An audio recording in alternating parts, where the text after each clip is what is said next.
12वें अध्याय के 13वें और 14वें श्लोक को देखेंगे। अभी तक भगवान ने सनिष्ठ परिनिष्ठ सनिष्ठ भक्तों के पिछले श्लोकों में वर्णन कर दिया था, जो निष्काम कर्मयोग करते हैं और मुझ में मन लगाओ, मुझ में आसक्त मन करके इस प्रकार की साधना का वर्णन किया, निरपेक्ष भक्तों का, शुद्ध भक्तों का। तो अभी शुद्ध भक्त के गुण किसे होते हैं? भक्ति का वर्णन तो कर दिया, लेकिन भक्त लोग किस प्रकार के गुण को प्रस्तुत करते हैं, इस भक्ति को संपादित करके किन गुणों से संपन्न होते हैं जिसके कारण वह कृष्ण को प्रिय हो जाते हैं, ये अब भगवान 7 श्लोकों में समझाएंगे। विषय समझ में आ रहा है? विषय वस्तु क्या है? भगवत भक्त के, जो भक्त भगवान को प्रिय है वैसे उसके गुण क्या होते हैं और किस कारण से भगवान को प्रिय हो जाता है, और स्वयं भगवान अपने मुख से बोल रहे हैं। इसलिए हमारे लिए क्यों उपयोगी है? हम भक्ति कर रहे हैं, लेकिन हम चेक कर सकते हैं कि कितनी मात्रा में ये गुण हमारे हृदय में जागृत हुए, और नहीं हुए हैं, ये कम हुए हैं, तो उसके लिए कोई घबराने की जरूरत नहीं है। भक्ति ही अभिधेय है, भक्ति ही वो साधन है, भक्ति करने मात्र से सारे वो गुण आ जाते हैं। जैसे एग्जाम्पल लें, नम्रता का गुण, सॉफ्टनेस ऑफ हार्ट। तो अब अलग से हृदय को नम्र करने की जरूरत नहीं है वास्तविक। ऐसे ठीक है, इसका मतलब ही नहीं सबका हम अपमान करें, अभ्यास कर सकते हैं, लेकिन वस्तुतः भक्ति करने से अपने आप ही हृदय शुद्ध हो जाता है, नम्र हो जाता है, तो व्यक्ति किसी का असम्मान नहीं करना चाहता। ये बात समझ लीजिएगा। इसको आप सुन करके हतोत्साहित ना हो कि अंदर ये मेरे अंदर तो गुण है नहीं। अभी तो अगर कोई नया भक्त होगा तो ये जब गुण सुनेगा तो कहेगा हाँ ये तो है मेरे पास, ये वाला भी है, लगेगा अरे तो मेरा ही वर्णन हो रहा है। और वास्तविक रूप से जो शुद्ध भक्त होगा कहेगा ना मेरे तो अंदर ये कोई गुण नहीं है। ये अब देखिएगा, अपने चित्त को देखिएगा, जो मिथ्यांकार है ना, उसी प्रकार से सोचता है अरे ये गुण मैत्र, हाँ मैत्र, चाहे सुबह लड़ाई करी हो सबसे किसी से, लेकिन नहीं मैत्र तो मैं, करुण, हाँ करुणा तो मुझ में है, ऐसे करके। तो शुद्ध भक्त भगवान से कुछ नहीं चाहता, तो तुरंत अपनी इमेज आ जाती है, हाँ मैं तो भगवान से कुछ नहीं चाहता। ताकि हमारे हृदय में बहुत सारी इच्छाएं भौतिक हो सकती हैं, तो यह भी देखना चाहिए। ये तो खैर मन का खेल है, लेकिन हम भगवान के भक्ति से द्वारा उत्पन्न दिव्य गुणों के बारे में हम सुनेंगे अभी। ठीक, मेरे पीछे बोलिए, कोई भक्त माइक पे, कौन बोल रहे हैं?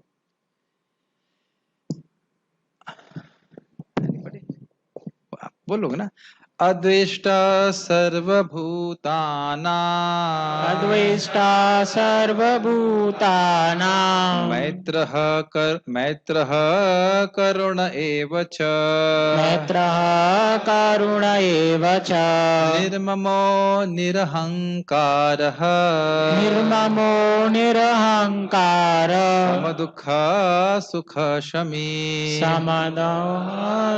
सुख शमी, संतुष्टः सततं योगी, संतुष्टा सततं योगी, यतात्मा दृढ़ निश्चयः, यतात्मा दृढ़ निश्चय, मय्यार्पिता मनोबुद्धि, मय्यार्पिता मनोबुद्धि, यो मद्भक्तः समे प्रियः, यो मद्भक्तः समे प्रिय। एक बार और बोलते हैं, बहुत सुंदर श्लोक है। अद्वेष्टा सर्वभूतानां, अद्वेष्टा सर्वभूतानां, मैत्रः करुण एव च, मैत्रः करुण एव च, निर्ममो निरहंकारः, निर्ममो निरहंकार, समदुःख सुख शमी, समदुःख सुख शमी, संतुष्टः सततं योगी, संतुष्टा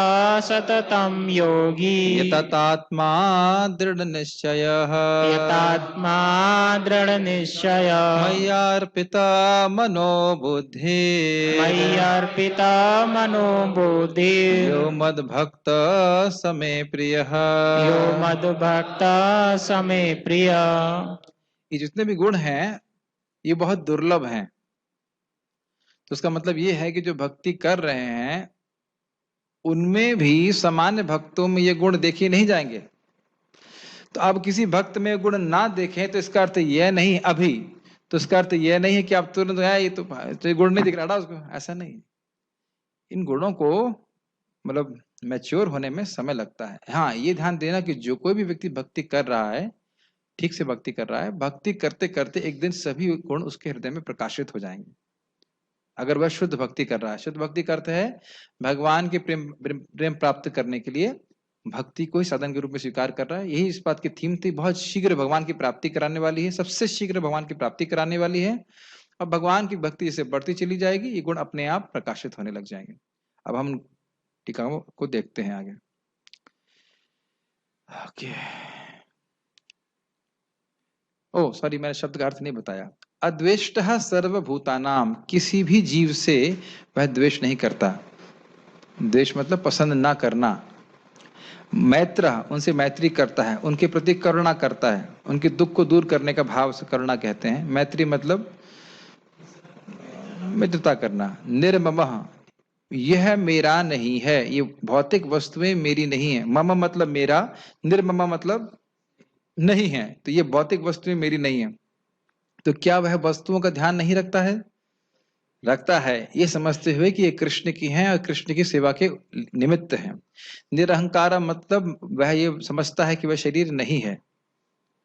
अब फिर वही बात है, शरीर नहीं, इसका मतलब ये नहीं कि शरीर का ध्यान नहीं रखता है।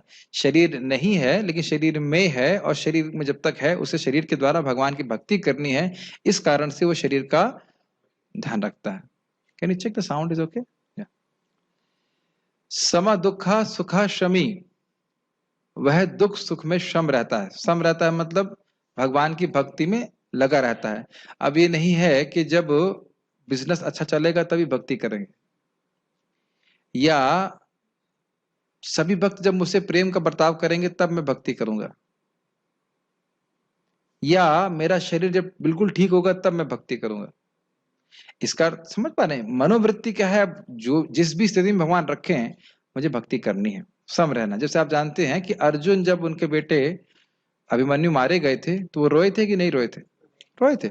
कौन बोला नहीं? खूब जम के रोए थे, बहुत रोए थे, लेकिन ये नहीं कहा था कि मैं युद्ध नहीं करूंगा।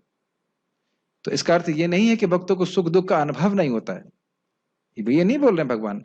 सुख दुख का अनुभव हो रहा है तभी तो सुख और दुख कहेंगे उसको, लेकिन उन दोनों ही सिचुएशन में वह परिस्थिति में वह सम रहता है, मतलब भगवान की भक्ति करता रहता है। और एक और इंटरेस्टिंग है, आज इसीलिए मैंने केवल 2 ही श्लोक लिए। सुख और दुख दोनों को ही भगवान की कृपा मानता है। प्रभुपाद इस बात को बोलने वाले हैं। दुख बहुत ज्यादा आता, भगवान की कृपा से बहुत कम आया। और सुखी हूं मतलब शरीर से सही हूं, मन से सही हूं, भक्तों का संग मिल रहा है, भगवान की कृपा है कि भक्ति ठीक से कर पा रहा हूं। नहीं तो प्राय दुख में भी लोग ब्लेम करते हैं, मैं तो इतना अच्छा आदमी हूं, और वह न करें तो अन्य लोग करते हैं, अरे तुम हरे कृष्णा कर रहे, देखो कितनी कठिनाई आ रही है।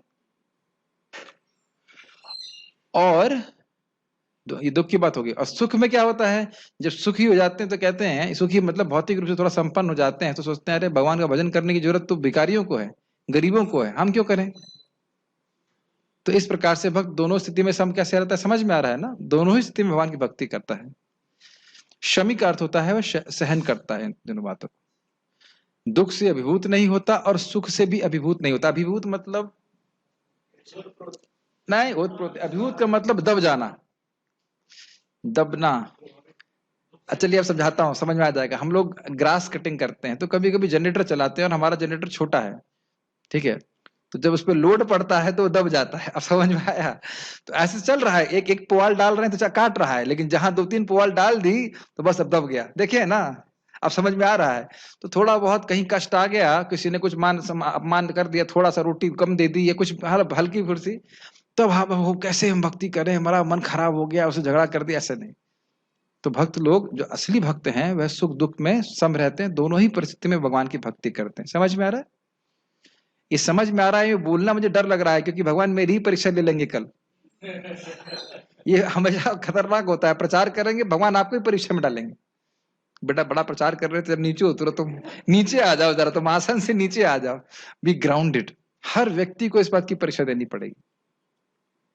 और भगवान परीक्षा क्यों दे रहे हैं? अरे देखो मेरा लड़का कितना अच्छा पढ़ता है, कितने नंबर लेके आया है। समझ में आई बात? नहीं समझ में आई? लड़का पढ़ रहा है तो पढ़ाई अच्छी करी है, कैसे मालूम चला? एग्जाम लेके। एग्जाम में कौन भेजता है? माता पिता ही भेजते हैं, ठीक है। तो उसी प्रकार से भगवान अपने भक्तों को, भगवान के भक्तों को कोई कष्ट आ नहीं सकता बाहर से। कौन व्यवस्था करता है? कृष्ण स्वयं। क्यों? देखो कितने अच्छे भक्त है, देखो क्या, देखो किस प्रकार से। और जब इतने महान भक्तों को सुख दुख आया, वो भक्ति में लगे रहे, तो अन्य भक्तों को क्या करना चाहिए? अरे भाई हमको भी वैसे ही करना है। भाई महान भक्तों को इतना कष्ट तो हमारे जीवन में नहीं आया कि हम, उनका देखो कितना कष्ट आया। अरे आप कहोगे शरीर में कुछ कष्ट आया है, तो आप लोग को शर संयम में तो नहीं लिटाया जा रहा, बाणों के संयम में लिटाया जा रहा है किसी को, और उसमें भी विष्णु पितामह भगवान का ध्यान कर रहे हैं। असुर शरीर तो नहीं दिया जा रहा है, उसमें वृत्तासुर ध्यान कर रहे हैं। तो हम ये देख रहे हैं कि सुख दुख में भक्त लोग सम रहते हैं, सहनशील होता है। उसके पीछे कारण क्या है वो सब भी टीका में क्लियर हो जाए, क्यों इस प्रकार के गुण उनके सामने आते हैं कि वो सम रह पाते हैं। उसको भी हम रहस्य नहीं खोलेंगे, टीका में देखिएगा। संतुष्ट सततम योगी, संतुष्ट बड़ा अच्छा शब्द है, देखिए संतुष्ट सततम, और दूसरा अर्थ ले लीजिए सततम योगी। संतुष्ट सततम, सतत समझते हैं निरंतर, तो वह हर स्थिति में संतुष्ट रहता है, एक ही अर्थ। और दूसरा है, दोनों को जोड़िए, सततम योगी, मतलब जो निरंतर भगवान की सेवा में लगा रहता है। अब इन तीनों दोनों को भी जोड़ सकते हैं, क्योंकि भगवान की सेवा में निरंतर लगा रहता है, उससे उसके सुख से वह संतुष्ट है, इसलिए संतुष्ट सततम। कितना अर्थ है, इतने सुंदर अर्थ है इस श्लोक के। आप संस्कृत को इस प्रकार से ले सकते हो, सारे अर्थ समीचीन है, ठीक है, समझ रहे हैं? ओके। यतात्मा दृढ़ निश्चय, यतात्मा मतलब यत मन, यत जैसे होता है यत वाक, जैसे इंद्रिय, जैसे वाणी को संयम कर रहा था उसे कहते हैं यत वाक, जिसकी वाणी संयमित है। उसी प्रकार से यतात्मा मतलब उसका मन इंद्रिय है, बेसिकली मन उसका संयमित है, मन उसका भोगों में नहीं जाता। दृढ़ निश्चय मतलब भगवान का भक्ति करना ही है, इसमें वह दृढ़ रहता है। गुरु का जो उपाय दिया है उस पर उसकी निष्ठा रहती है। जो गुरु ने सेवा मतलब कार्य दिया करने के लिए, हरिस्वरा माला जब करना है, भक्ति करनी है, प्रैक्टिकल टर्म्स में जो बात करें, उसे करना ही है, किसी भी सूरत में करना है। मैं आज एक भक्त को बता रहा था कि जब से मैंने वो माधुर्य कदामनी का प्रवचन सुना महाराज से, तो अब मैं निरपेक्ष हो गया हूं जप के मामले में। मतलब किसी दिन अच्छा होता है, किसी दिन नहीं होता है, उस पर चिंता ही नहीं करनी। और आप इस पहले से मैं घोषित कर दे रहा हूं कि ये मौसम जब के अनफ्रेंडली है, पसीना गर्मी, तो पहले ही मान के चलिए कि कठिनाई होगी, इसलिए जितनी जल्दी सुबह उठ करके करें तो अच्छा रहेगा। पहले से ही मान के चलिए, आप पूरे वृंदावन में रह रहे हैं तो आप देखेंगे कि जब बीच में बहुत गर्मी आई थी तब जब करना बड़ा कठिन था, फिर थोड़ा मौसम कूल हो जाता है तो जब करना अच्छा हो जाता है, आसान। और फिर क्या कहते हैं, अभी चिप चिप चिप चिप करके बहुत सारा मौसम गंदा सा है तो वो खराब लगेगा। तो अब इसमें निरपेक्ष हो जाए, निरपेक्ष मतलब क्या होगा, उसको न्यूट्रल हो जाइए, हरे कृष्ण बोलते रहिए। अब कैसा लग रहा है इसमें उतना चिंता करने की जरूरत नहीं, बस सोएंगे नहीं, इतना ठीक है। अरे सुबह तो ना एसी मिलता है जब करते समय। मय्यार्पिता मनोबुद्धिर, मुझको ही अपनी मन और बुद्धि अर्पित किए रहता है। इसको तो भगवान ने पहले ही बताया था कि तुम ऐसा करोगे तो मेरे पास निवास करोगे। यो मद भक्तः समे प्रिय, ऐसा व्यक्ति मेरा प्रिय है। और इसको टीका में लिखा गया है कि मेरे उसके प्रति मेरी प्रीति को प्रेरित करने वाला है। समझे इसका अर्थ? अभी तो वैसे आएगा तो समझाऊंगा। उसके प्रति, उस भक्त के प्रति मेरी प्रीति को प्रेरित करने वाला है। भगवान सभी के सुहृद हैं, लेकिन यहाँ विशेष प्रेम उस भक्त से होता है। बड़ा अद्भुत है कि अभी क्लास के थोड़ी देर पहले एक भक्त ने मुझसे प्रश्न किया कि कृष्ण भी अद्भुत रस का अनुभव करते हैं? अद्भुत रस समझ रहे हैं? क्या बात है, वो तो सब कुछ जानते हैं। तो एक बात ध्यान देना होगा कि कृष्ण रसराज हैं, और किसी भी रस का आधार क्या है? अद्भुत रस। इसको और समझिए, किसी भी चीज के प्रति आप आकर्षित होते हैं तो आप उसमें अद्भुतता का अनुभव करते हैं। अरे क्या क्या प्रसाद बनाया, अरे क्या कीर्तन, अरे क्या क्लास, अरे कुछ भी, हम तो भक्ति के बारे में बात कर रहे हैं, अरे कितना सुंदर विग्रह का दर्शन। तो आप अलग अलग रस अनुभव कर रहे हैं। भगवान के विग्रह का रस अनुभव कर, मतलब देखने का रस, और भगवान के प्रसाद का रस और कीर्तन का रस थोड़ा अलग अलग है कि नहीं? लेकिन सभी का आधार क्या है? अद्भुत रस। और अगर अच्छा नहीं तो क्या बना दिया? वहां पे भी एक रस है, क्या बना दिया इसने? वहां पे भी एक हल्का सा अद्भुत रस। आप समझे तो? नहीं समझ में आ रही बात? इसको थोड़ा सा कैच करने का प्रयास कीजिए। तो भगवान के भक्तों की भक्ति के रस का आस्वादन कृष्ण करते हैं। ये लाइन समझ में आ रही है? और बाकी अन्य लीलाओं में भी भगवान इस प्रकार से, अरे ये कैसे, मेरे भक्त कितना प्रेम कर रहे हैं, अरे राधा रानी को मेरे अंदर ऐसा क्या है जो उतना अच्छा लगता है।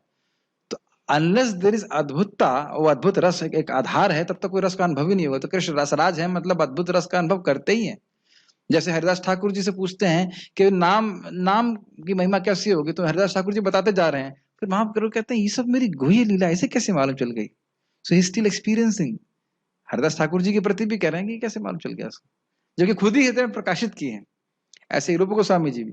तो मैं खाली बोल रहा था कि भगवान भी अपने भक्तों को, बहुत ध्यानपूर्वक सुनिए, जैसे एक माँ अपने छोटे बच्चे को खुद ही गहना पहनाती है।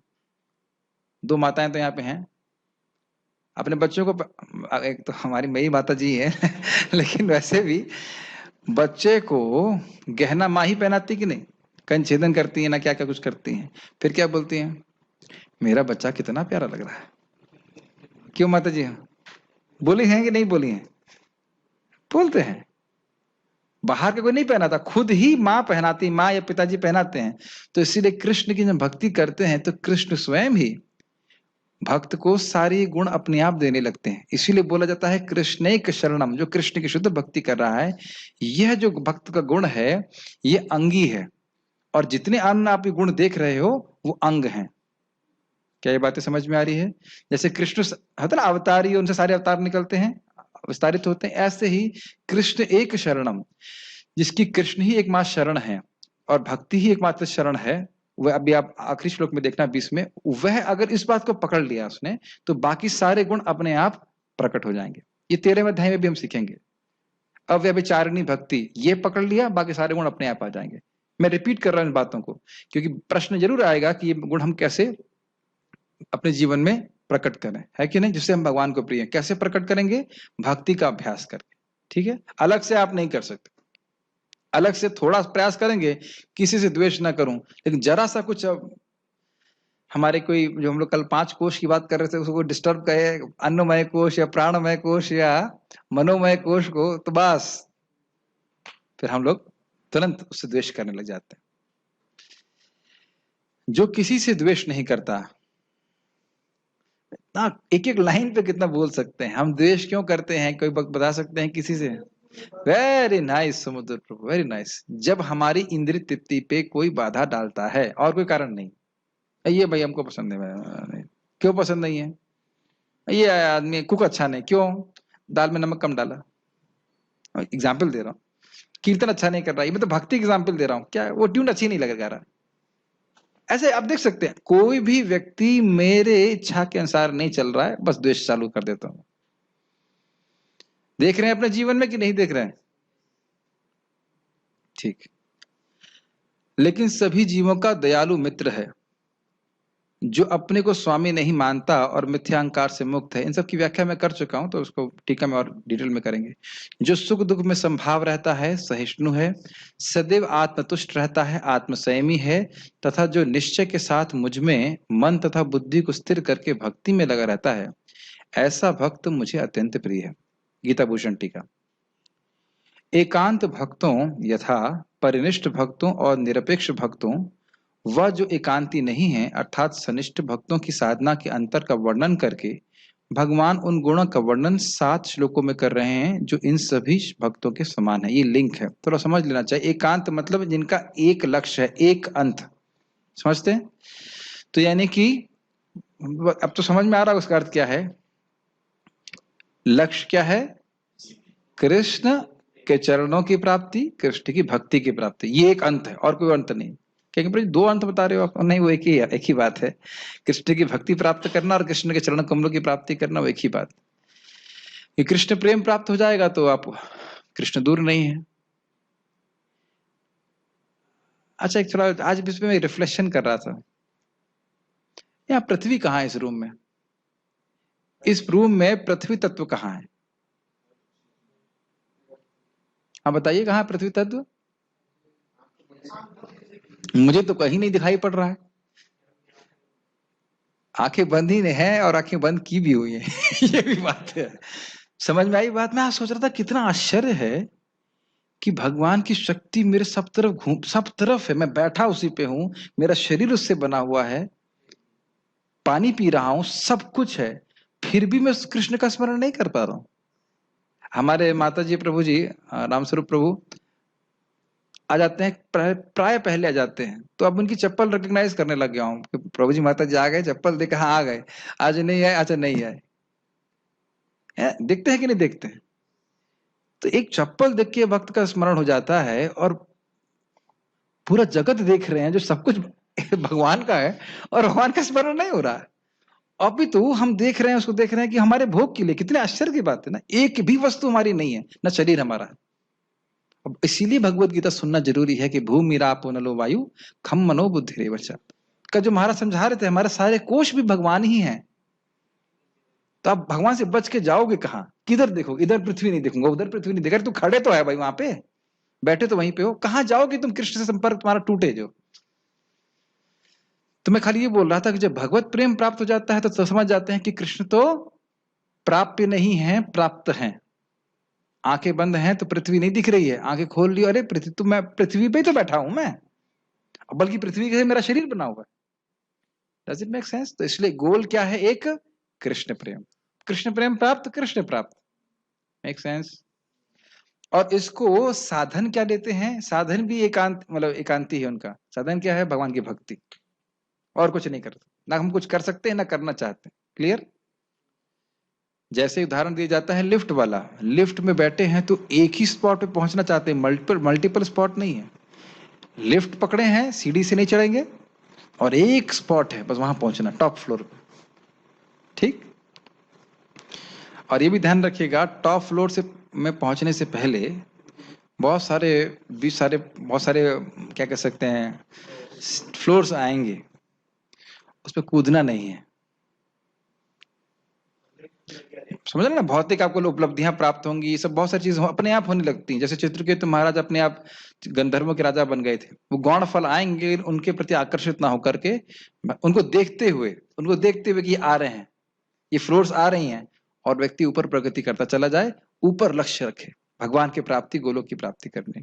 ये बहुत महत्वपूर्ण है भक्ति में। जब तक गोल क्लियर नहीं है, हमारा यहाँ साधन ठीक नहीं होगा। समझाया था ना करनापति प्रभु, मैंने क्या उदाहरण दिया था आपके कंटेक्स्ट में, आपकी सेवा के कंटेक्स्ट में क्या बताया था कि जब तक गोल क्लियर नहीं है साधन ठीक नहीं होगा?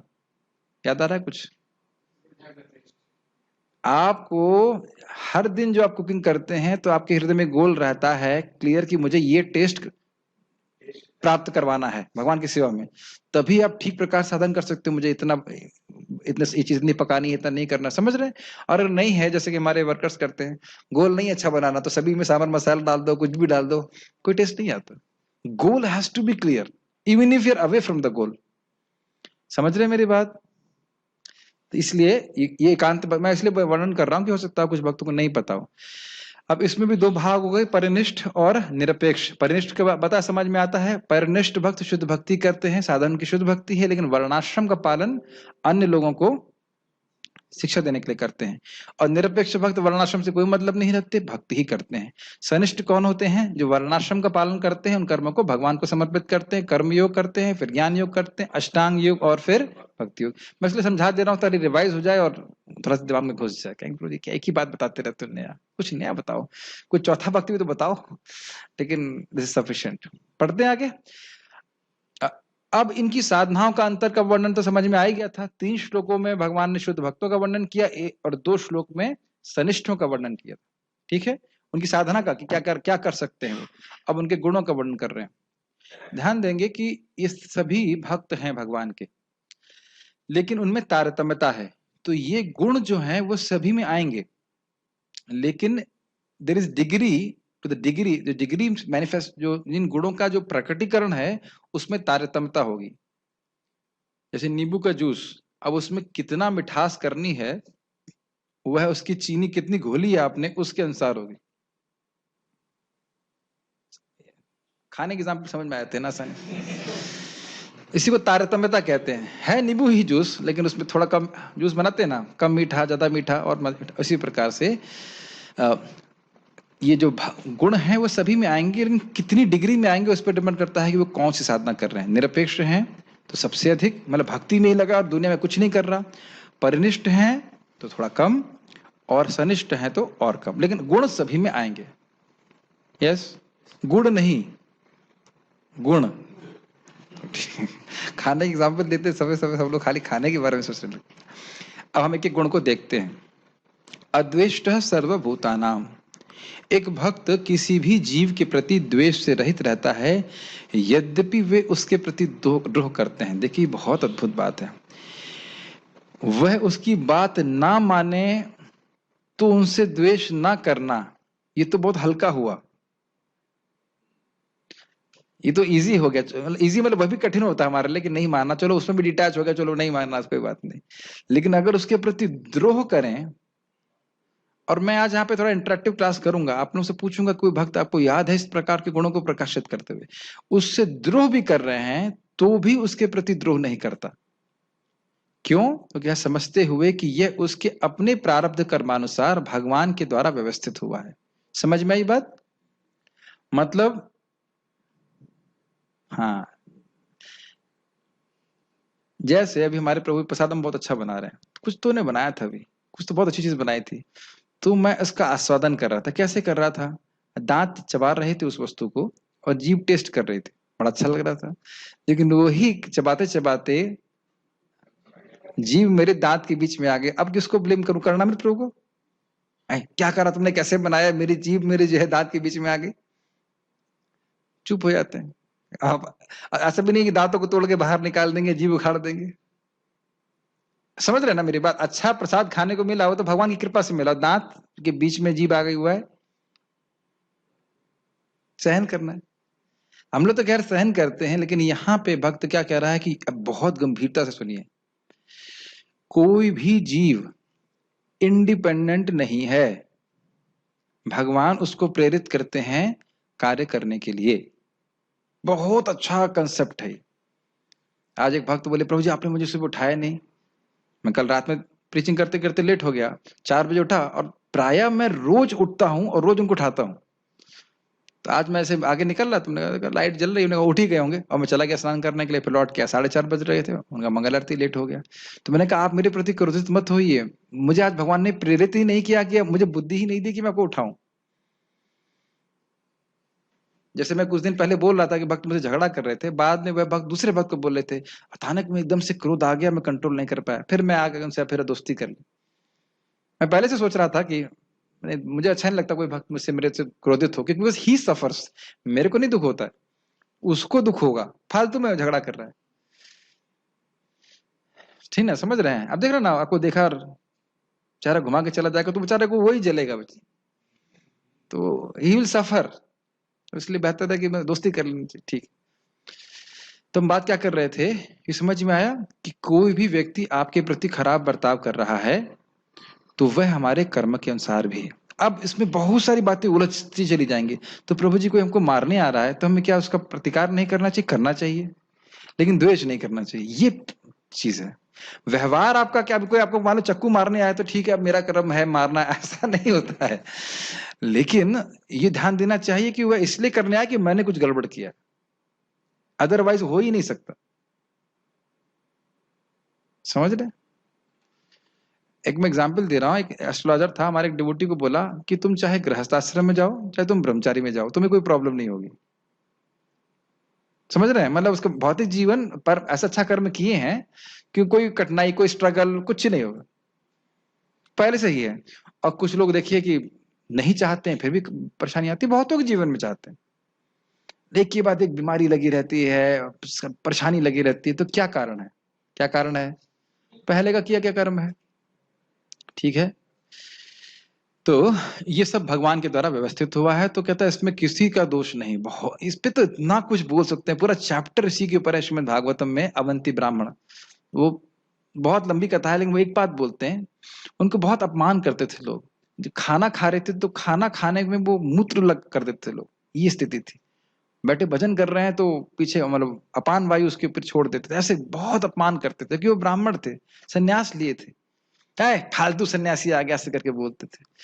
फिर भी वह किसी के प्रति द्वेष भाव नहीं रखते थे, इसलिए उनका वर्णन एक पूरे चैप्टर में भगवान कृष्ण स्वयं उद्धव जी से किए हैं। तो समझ रहे हैं ये गुण इतना आसान नहीं है। कभी सोचिए आप प्रसाद लेने बैठे, कोई आके मूत्र कर दिया, अरे चलिए कोई छोटा बच्चा कर दे तो अलग बात है, बड़ा आके कर दे जानबूझ कर तब। तो भगवान तो फिर वो कहते हैं बहुत अद्भुत, तो कहते हैं कि जगत में कोई शत्रु नहीं है सिवाय मेरे मन के। तो कोई मुझे दुख नहीं दे सकता है। मैं भाई बोल रहा हूं मेरे पास भी ये गुण नहीं है, लेकिन ये है बहुत बड़ा गुण। इसीलिए पहला ही चीज भगवान बोल रहे हैं, अद्वेष्टः सर्वभूतानां। याद आ रहा है आपको 11:55 में बोला था, निर्वैरः सर्वभूतेषु। एक ही बात आ रही है ना, किसी से वैर नहीं करना। इस मुझे लगता है पूरी क्लास इसी पे हो जाएगी। और शुद्ध भक्ति का एक गुण ही है, इसे कहते हैं शुभधा। सारे शुभ गुण उस भक्त के हृदय में आ जाते हैं। देवताओं के सारे गुण आ जाते हैं, भगवान के गुण भी उसमें आ जाते हैं। और उसमें एक प्रमुख गुण है कि सभी जीवों से वो प्रेम करता है और सारे जीव उससे प्रेम करते हैं। समझ रहे मेरी बात? इसीलिए प्रभुपाद जी देखिए सब लोग उनसे कितना प्रेम करते हैं, हिप्पी लोग भी उनको कितना समर्पित थे। तो ये एक श्लोक, ये पहला गुण ही कितना अद्भुत है। प्रहलाद, मैं ही बोल रहा हूं एग्जाम्पल, लेकिन प्रहलाद महाराज कितना कष्ट हिरण्यकश्यप ने दिया, लेकिन कोई द्वेष नहीं। ठीक है, आप लोगों के किसी के एक भक्त को मैं चांस दूंगा। और किसी व्यक्ति का नाम याद आ रहा है किसी भक्त का जो अद्वेष्ट सर्वभूता नाम हो? बहुत सारे हैं, लेकिन एक भक्त का नाम युधिष्ठिर महाराज। उसको दुर्योधन को दुर्योधन नहीं सुयोधन बोलते थे।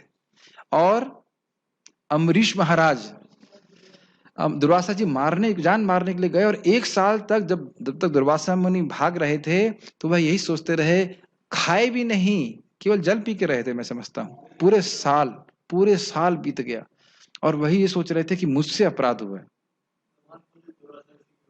भगवान तो खैर है ही। और हरिदास ठाकुर जी, यस, उनको मारा गया था 22 बाजार में। अरे आप खाली बाजार में कोई बोल दे मूर्ख कहीं के, तो बस जिंदगी में कभी से शक्ल नहीं देखेंगे, है ना? तो मतलब अब 22 बाजार में मारा गया। उसके बाद वो चक्र भगवान का आ गया था। तो आपके लिए चक्र आता तो क्या कहते हैं? भगवान देखो उसने भी मारा, एक पूरे परिवार को मार दो। ऐसे तो बोलेंगे हम लोग, यही करने वाले हैं, यही करते ही हैं। वो तो भगवान हमारी इच्छा पूर्ण नहीं करते कि नहीं तो अब तक 2-4 लोग जो है भगवत प्राप्ति कर ली होती। अरे एक बंदर भी ना को एक बीट बैग छीन के चला जाता है, बंदर को ऐसी भावना मन में आती है। ये शुद्ध भक्त दिखना चाहिए कि भी मैं भक्त नहीं बना। समझ रहा है कि नहीं समझ रहा? ईमानदारी की बात है, हृदय में ऐसी भावना आती। तो वहां पे देखिए हरिदास ठाकुर जो कितना उनको मारा गया, फिर भी कह रहे हैं चक्र आ गया। वो देख रहे हैं चक्र को, मुसलमान चक्र नहीं देख रहा, वो देख रहे हैं चक्र को मार देगा। कहते हैं इनको मत मारिए, इन्हें पता नहीं कि क्या कर रहे। जीसस क्राइस्ट, उनके अपने ही शिष्य ने धोखा दिया फिर भी, और वो जानते थे कि धोखा देगा। तो इस प्रकार से हम देख रहे हैं कि शुद्ध भक्तों का यह है गुण होता है। बहुत अद्भुत बात। ठीक है, इसमें तो बहुत व्याख्या की जा सकती है, लेकिन अब अर्थ समझ गए ये गुण। तो हृदय में आना चाहिए कि मेरा किसी भी भक्त से एटलीस्ट कम से कम भक्तों से तो झगड़ा नहीं हो, भक्तों से द्वेष नहीं हो, क्योंकि कृष्ण को मैं प्रिय नहीं होऊंगा। ये सबसे बड़ी बात है। किसी भक्त से मेरा द्वेष हो रहा है तो मैं कृष्ण को प्रिय नहीं होऊंगा। इसलिए भले ही मैं सीनियर डिवोटी हूं चाहे कुछ हूं, झुक जाओ, बेंड डाउन, बिकम हम्बल। ऐसे अगर मैंने आपको अपराध किया तो आप क्षमा कर दीजिए। Nothing wrong. अल्टीमेटली कृष्ण प्रसन्न होंगे। कृष्ण प्रसन्न होंगे मतलब कृष्ण का नाम भी प्रसन्न होगा। नाम और नामी में अंतर नहीं है, तो हम पर अनुग्रह होगा। एक एक गुण जबरदस्त है, बहुत अच्छा है। मैत्र, वह उनसे स्निग्ध व्यवहार करता है ये जानते हुए कि वे भी भगवान के अधिष्ठान है। वे भी का मतलब समझ रहे हैं? वे भी का अर्थ जो उनसे द्रोह कर रहे हैं। तो अब देखिए, द्वेष ना करना ये एक गुण है, लेकिन मैत्री करना ये पॉजिटिव गुण है।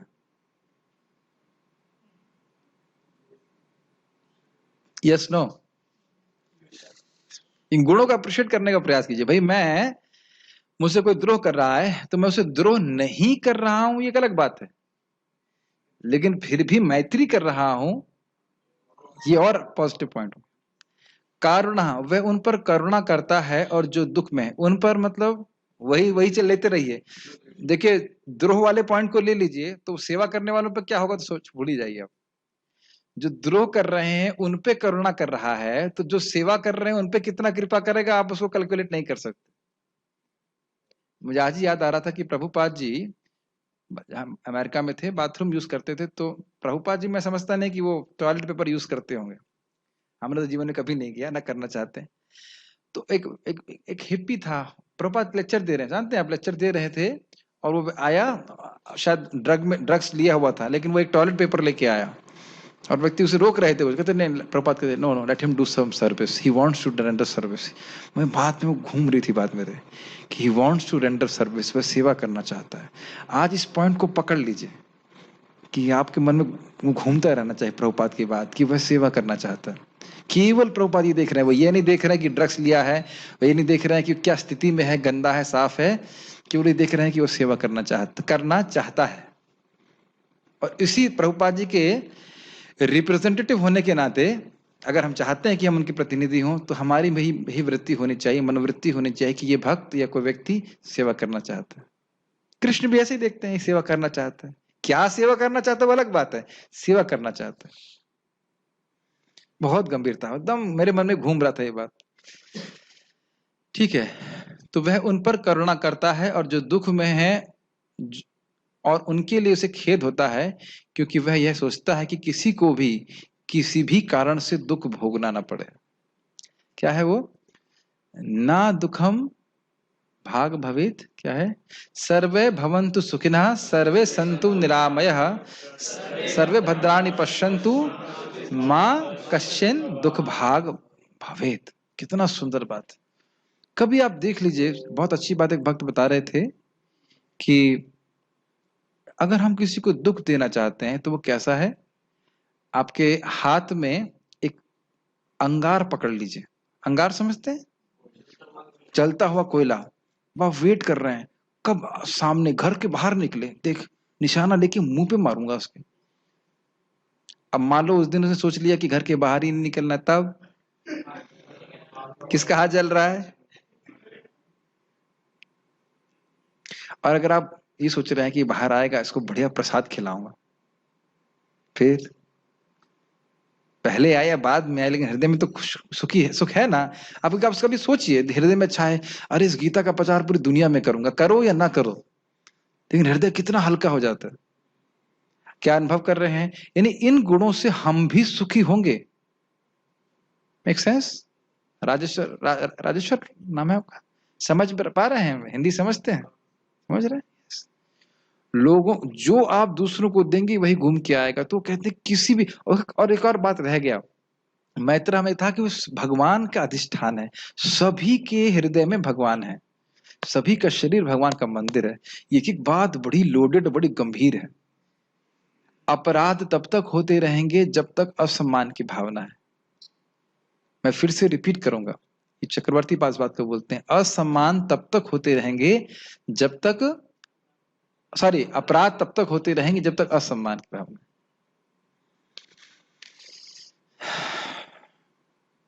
विचार कीजिएगा। इसीलिए मैं 2 ही श्लोक लिया हूं, बहुत गंभीर है। आप किसी भक्त के प्रति अपराध कब कर सकते हैं?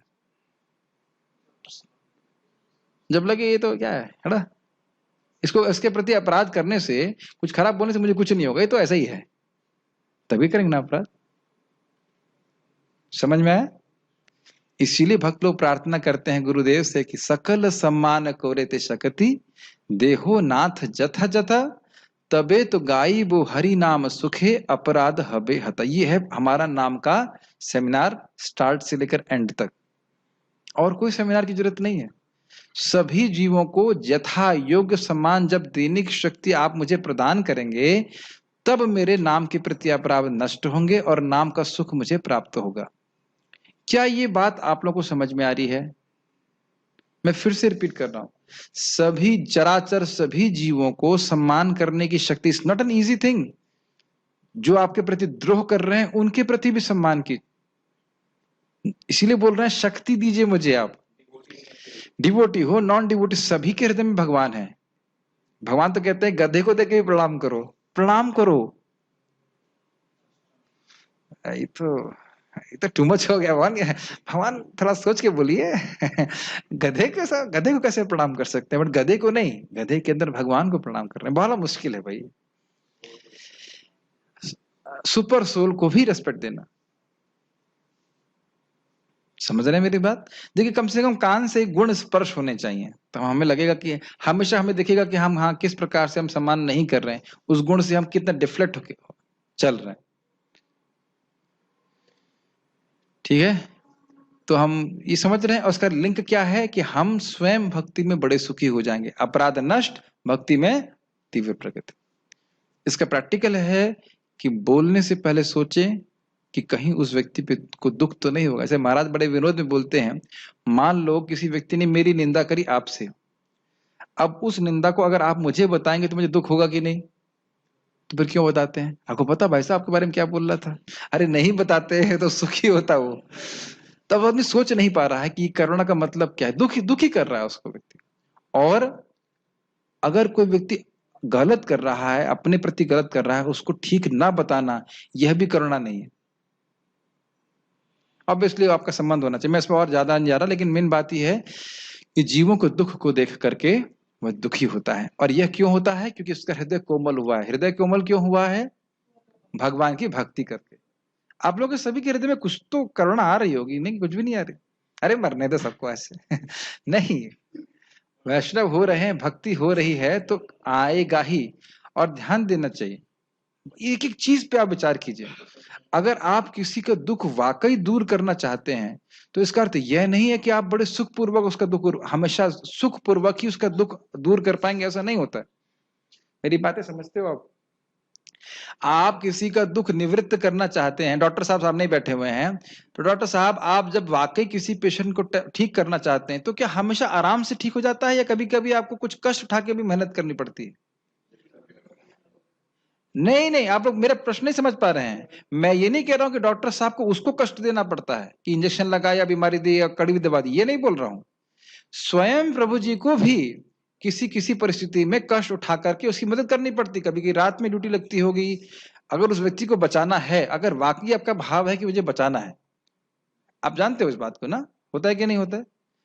भाई अगर किसी का हार्ट का ऑपरेशन कर रहे हैं तो आप ये नहीं कह सकते मैं बाथरूम में क्या आ रहा हूं, उतना भी अवकाश नहीं है। समझ रहे हैं? ये बातें मैं क्यों बोल रहा हूं? प्रभुपाद जी को याद करके। प्रभुपाद जी कितना कष्ट उठाए जीवों को उद्धार करने के लिए, अपना कष्ट नहीं देखे वो। और ऐसा नहीं कि वो ग्लोरीफाई होने के लिए कर रहे थे कि हाँ भाई आगे जाके भक्त इस बात को बोलेंगे ना। उनको छोड़ने के लिए कोई आने वाला एक ही व्यक्ति था, कोई भी नहीं था। और अमेरिका में तो रिसीव करने वाला भी कोई नहीं था। तो उनकी करुणा को कौन जान रहा है? और वसुदेव दत्त जो महाप्रभु से बोले कि दुनिया के सारे पापियों को अब पाप मेरे सर पे दे दीजिए, फिर देखिए उनके दुख उनको सहन नहीं हो रहा है, तो उनका दुख निवृत्त करने के लिए वो कितना भी दुख सहन करने के लिए तैयार। परम पूज्य जयप्रताप महाराज, मैं फिर से बोलूंगा, उनका गला किसी ने काट दिया था, बस हल्की सी नस रह गई थी, और उस व्यक्ति को पुलिस ने पकड़ा तो महाराज ने कहा नहीं ये तो मेरे कर्म का माध्यम है, कुछ नहीं। और न सिर्फ यहां तक बात हुई, देखिए यहां तक बात नहीं हुई कि उसे देश ने किया, अपितु उसने महाराज से दीक्षा भी दी।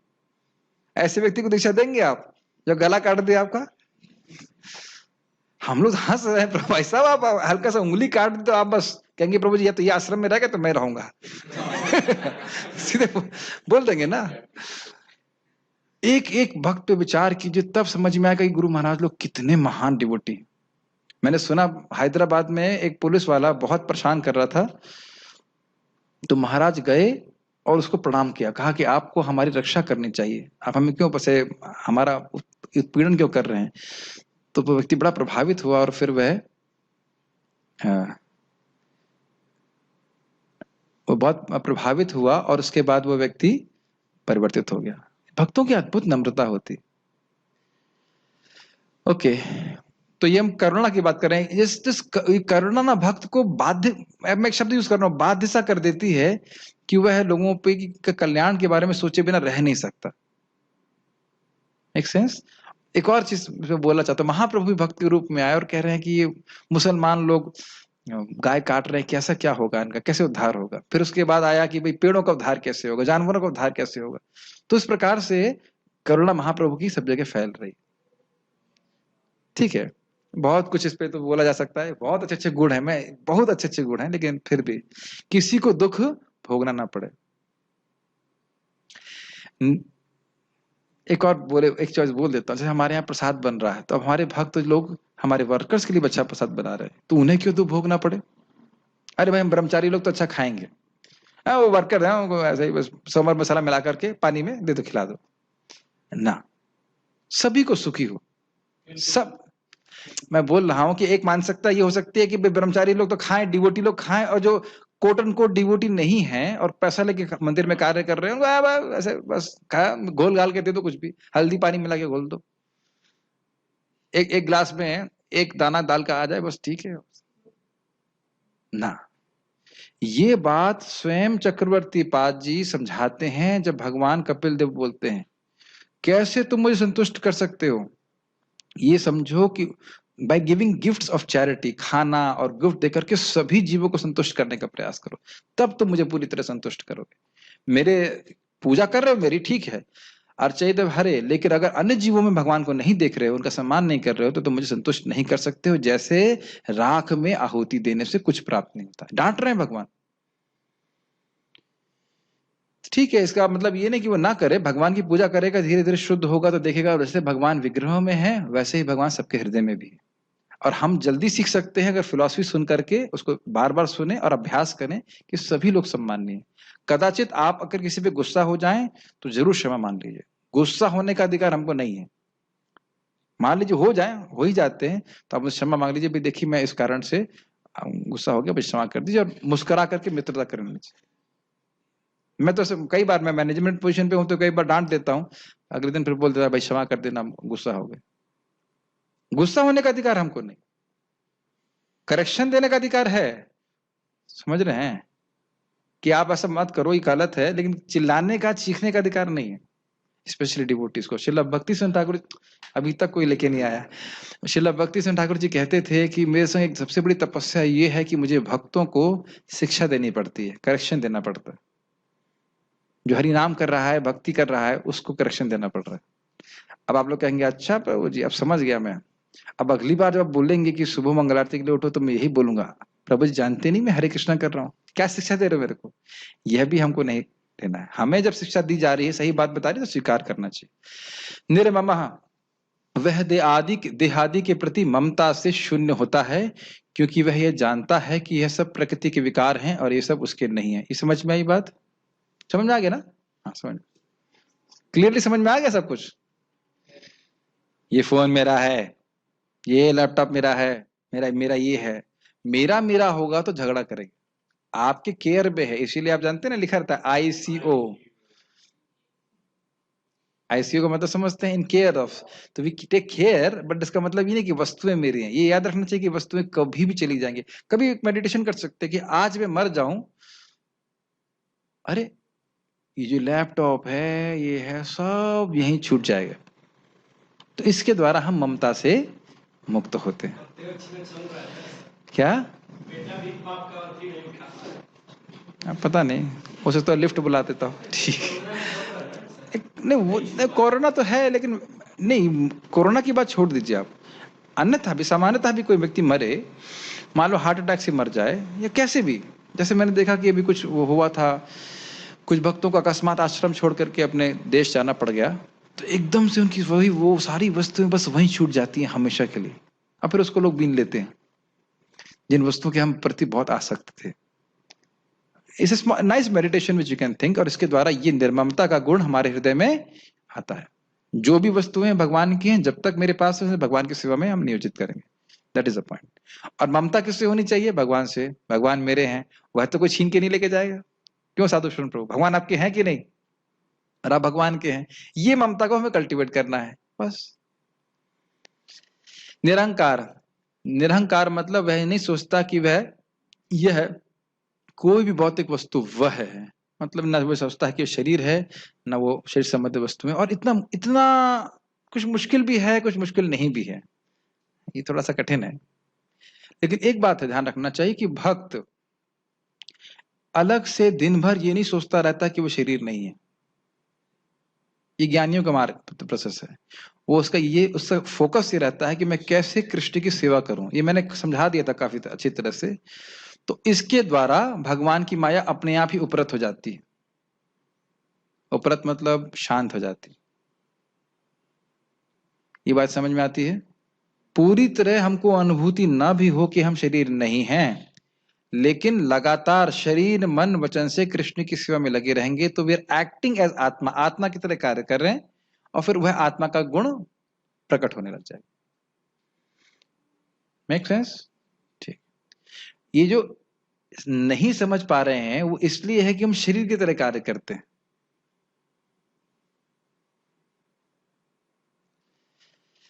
सम दुखा सुखा शमी, सुख में वह हर्षित और दुख में उद्वेग के द्वारा व्याकुल नहीं होता है, क्योंकि वह उन परिस्थितियों को सहन करने में सक्षम होता है और उन दोनों परिस्थितियों में हर्ष की वजह से भी व्यक्ति की भक्ति में विक्षेप उत्पन्न होता है।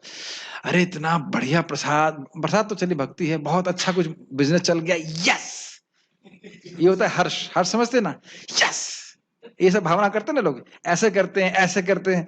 तो ये सब जो है दिखाता है कि ये सब हर्ष है, और फिर व्यक्ति भूल जाता है। ये तो हर्ष, हर्ष समझते हैं ना, हर्ष। और व्याकुलता हम समझ रहे हैं, अरे भाई क्या हुआ, क्या करें कैसे करें। एक भक्त पे पता नहीं कितना सत्य है, लेकिन एक भक्त पे कुछ वैसे मान कह रहे थे कि मुझ पे किसी ने वो कर दिया है, मंत्र फूक दिया है। ठीक है, मंत्र फूक दिया है, नहीं वाकई मान लो मंत्र फूक भी दिया। तो कहता है क्या होता है, हमने कहा, कहता है अगर मैं प्रसाद को छोड़कर बाहर कुछ भी खाता हूँ तो जहर बन जाता है। तो हमने कहा ये तो बढ़िया चीज करी आपकी प्रति कि आपको प्रसाद के अलावा कुछ, यानी भगवान ने भेज दिया कृपा करके, तुम प्रसाद के अलावा कुछ खा ही नहीं सकते है कि नहीं। और इससे मालूम भी चल जाएगा कि कोई कोई चीज ऑफर्ड है कि नहीं है ना। आप चपाती खिलाए और उसके बाद पता लगा वो जहर बन रही पे, इसका मतलब ये ऑफर नहीं था तो खैर जो भी रहा हो, तो मैं खाली बोल रहा हूं कि ये बहुत इंपॉर्टेंट है। दुख आपके जीवन में आएगा ही। हमारी माता जी यहाँ पे, प्रभु जी की पत्नी यहाँ पे हैं, अब प्रभु जी के पास अच्छे खासे पैसे हैं, बस कितने तो बताए नहीं कभी, लेकिन अच्छे खासे हैं। लेकिन माता जी के शरीर में कष्ट रहता ही है। लेकिन देखिए कई बार माता जी भक्तों को बुलाती हैं, माता जी को बोलता हूँ, माता जी आपको कष्ट तो नहीं होता? होता ही होगा, सारे भक्तों के लिए इतने सारे प्रसादम बनाना, बड़े उत्साह से बना रही हैं, भक्ति कर रही हैं, जब कर रही हैं। तो ये समझ लेना चाहिए कि हमारे धन से तो हमारे दुख कम होने वाले नहीं है। तो उस दुख को सहन करते हुए भी जब हम कृष्ण की सेवा करते हैं, तो फिर कृष्ण क्या कह रहे हैं, यो मद भक्ता समय प्रिया। एक एक लाइन को मुझे बहुत समझाना पड़ रहा है, इसमें बहुत सारी बातें गुथी हुई हैं। दुख आ रहा है, ऐसा नहीं कि आप दुख की निवृत्ति का प्रयास नहीं करेंगे, बीमार होंगे तो बीमारी का लिए दवा नहीं लेंगे, यह नहीं बोला जा रहा है। बट इंटरनली हम कंप्लेन नहीं करेंगे, कृष्ण ने इतना क्यों दे दिया, मैं इतना अच्छा डिवोटी हूं, देखो आप देख रहे हो, मेरे रिकॉर्ड देख रहे हो, आप सादा देख रहे हैं, आप कुछ देख नहीं पा रहे हैं अगर आप, ऐसा कभी कंप्लेन नहीं करते। वो हमेशा ही मानता है कि उसको बहुत कम भोगना पड़ा। ठीक है, आज भले हम ना समझ पाए, लेकिन वह भगवान हमारे पे कृपा ही कर रहे हैं। संतुष्ट सततम, वह लाभ अलाभ में प्रसन्न चित्त रहता है। ये लाइन समझ में आई? भौतिक रूप से कुछ लाभ होगा, अलाभ होगा, ठीक है, भगवान की कृपा से जो प्राप्त हुआ। योगी गुरु के द्वारा उपदिष्ट उपाय में निष्ठ रहता है। निष्ठ मतलब उसका विक्षेप नहीं होता, 16 माला करना है। The first instruction of the spiritual master is to take prasadam. नहीं, प्रभु जी कहाँ लिखा है, रेफरेंस दीजिए, तात्पर्य बताइए, मैं पहले पढ़ता हूं उसको, जाके पूरा तात्पर्य याद कर लूंगा। The first instruction of the spiritual master is to chant how many rounds, 16 rounds, minimum 16 round, 16 माला का जप करना, ये गुरु महाराज की सबसे पहली आज्ञा है। ठीक है, तो इसमें जो निष्ठ है, इस्कॉन के कंटेक्स्ट में बोले, नाम जप करने में निष्ठ है, तो वह भक्त क्या हो रहा है, internet is coming going down. तो इस प्रकार से वह सततम योगी, मतलब क्या कहेंगे उसको, सततम योगी का मतलब होगा गुरु के द्वारा दिए गए उपाय में वह निष्ठ है, उसकी निष्ठा है, उसे करता ही है। ठीक है, कहाँ गया, इतने सारे ऑप्शन खुल गए इसमें। उसके बाद यतात्मा, इंद्रिय वर्ग को वह जीता हुआ रहता है। देखिए जब मैं इसको पहली बार समझा रहा था तो मुझे लग रहा था आत्मा का अर्थ केवल मन है, लेकिन आत्मा का अर्थ केवल मन नहीं है। आत्मा का मतलब शरीर, मन, सब कुछ, वाणी। इंद्रिय वर्ग मतलब, इंद्रिय वर्ग का अर्थ हुआ इंद्रियों का समूह, इंद्रियों का समूह। तो मतलब ज्ञान इंद्रियां, कर्मेंद्रियां, मन, उस सभी पे वह विजय प्राप्त किया रहता है। ऐसा इतना आसान है, नहीं आसान है, इसी में पूरा जीवन खप जाएगा। वाचो वेगम मनसा क्रोध वेगम। क्या आप लोग यह देख पा रहे हैं कि हम कई बार व्यर्थ में बोलते हैं? मैं नहीं बोल रहा हूं किसी को दुख देने के लिए बोलते हैं, लेकिन व्यर्थ बोलते हैं, कोई इसका प्रयोजन नहीं होता है। दुख नहीं होता है लेकिन व्यूज यूजलेसली, इसको डायग्नोस करने का प्रयास कीजिए, ये बहुत प्रैक्टिकल है, क्योंकि इससे भगवान प्रसन्न होंगे। कभी सोचिए, मैं ये बोल रहा हूं और हरे कृष्णा बोल रहा हूं, दोनों से क्या अधिक, किससे अधिक फायदा होगा? स्पष्ट है, हरे कृष्णा करने से अधिक फायदा होगा। इट डजंट मीन कि अभी मैं से आप कहेंगे फिर आप हरे कृष्णा बोलिए, आप क्लास क्यों बोल रहे हैं? क्लास भी भगवान का गुणगान है। हरि कीर्तन, हरि कीर्तन, भगवत गीता का कीर्तन भी हरि कीर्तन है। इसको डायग्नोस कर सके तो बहुत इंपॉर्टेंट होगा। कुछ तो होमवर्क लीजिए। आप समझ पा रहे हैं मैं क्या कह रहा हूं? जस्ट डायग्नोस कि क्या मैं व्यर्थ बोल रहा हूं। इतना आसान नहीं है, मैं इसके लिए बोल रहा हूं ना, श्लोक लगता बड़ा आसान है, लेकिन एक एक लाइन को अप्लाई करना, गुण को अप्लाई करने से बहुत होगा, और इससे भगवान प्रसन्न होते हैं। अगर आप चाहते हो कि भगवान जल्दी प्रसन्न होए, तो 3 चीज जो यहाँ पे भी है: इंद्रियों को संयमित करना, जैसा भगवान व्यवस्था में रखे हैं उसमें संतुष्ट रहें, और दूसरों पे दया करें। ये तीनों गुण अभी देख लिए कि नहीं देख लिए हम? आशु जनार्दना, भगवान जनार्दन बड़ी जल्दी इस भक्त से प्रसन्न हो जाते हैं। नारद जी बोल रहे हैं, जो भगवान यहाँ बोल रहे हैं वही नारद जी चौथे स्कंद के आखिरी अध्याय में बोल रहे हैं। 3 पॉइंट क्या है? इंद्रियों को संयमित करना, इंद्रियों को भगवान में लगाए रखना, भोगों से दूर रखना, जिस प्रकार से भौतिक परिस्थिति में भगवान रखे उसमें संतुष्ट रहना, और जीवों पर दया करना, उनको भगवान के बारे से किसी तरह से जोड़ना। मेक सेंस राजेश्वर प्रभु? 3 गुण से भगवान, कौन से गुण है जिससे भगवान जल्दी संतुष्ट हो जाते हैं? हिंदी समझ नहीं पाते? कम समझते? ठीक, चलो भाई आप बंगला में अनुवाद करना। दृढ़ निश्चय, वह सदा यह चिंतन करता रहता है कि वह भगवान हरि का दास है, इस कारण से कुतार्किक उसको अभिभूत नहीं कर पाते हैं। अभिभूत मतलब वही जो जनरेटर वाला एग्जाम्पल दिया, दबा नहीं पाते।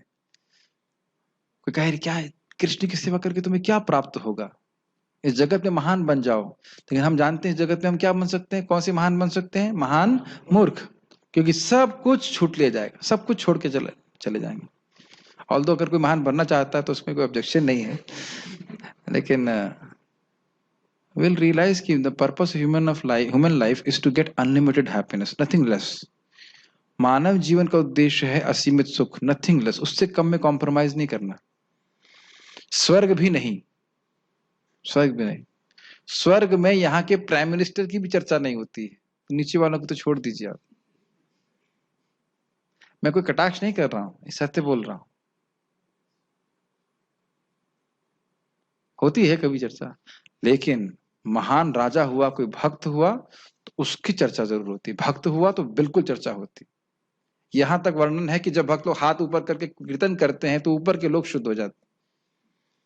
कोई नाचा, आप नाचने में इंटरेस्ट है ना, तब सीखिए कृष्ण।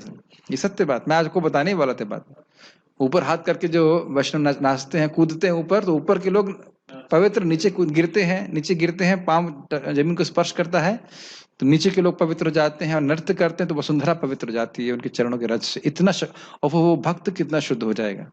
इसीलिए मैं बार बार बोलता हूं, मंगल आरती में नाचिए पूरा, ये नहीं मंगल आरती में जप कर रहे हैं।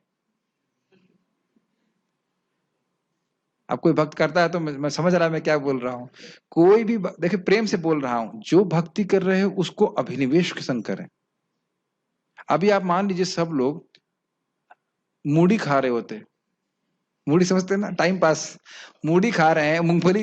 हाँ प्रभु जी क्लास दीजिए, क्लास दीजिए आप। तो क्या मैं क्लास देता बताइए? और मैं भी मूंगफली चबा चबा कर मूंगफली खाई। हाँ भाई, हाँ भाई, यतात्मा दृढ़ निश्चय, फिर इट डजंट। भाई प्रसाद खाना एक सेवा है, लेकिन प्रसाद खा रहे हो तो प्रसाद खाओ, जप कर रहे हो तो जप करो, कीर्तन कर रहे हो तो कीर्तन करो, मन को उसमें अब्सॉर्ब, अभिनिविष्ट करें।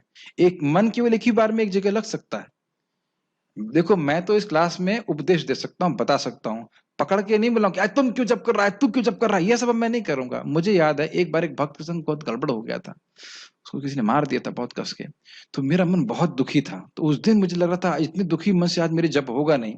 तो मैं मंगल आरती में पीछे बैठ के जप कर रहा था जब कीर्तन चल रहा था। मुझे बड़ा कठिन लगा जप करना, क्योंकि हरे कृष्णा भी चल रहा है और आपका जप भी चल रहा है। मैंने जीवन में केवल एक ही बार ऐसा किया है, बड़ी दिक्कत हुई थी। तब मैं सोचता था ये भक्त लोग रोज कैसे कर लेते हैं ऐसे।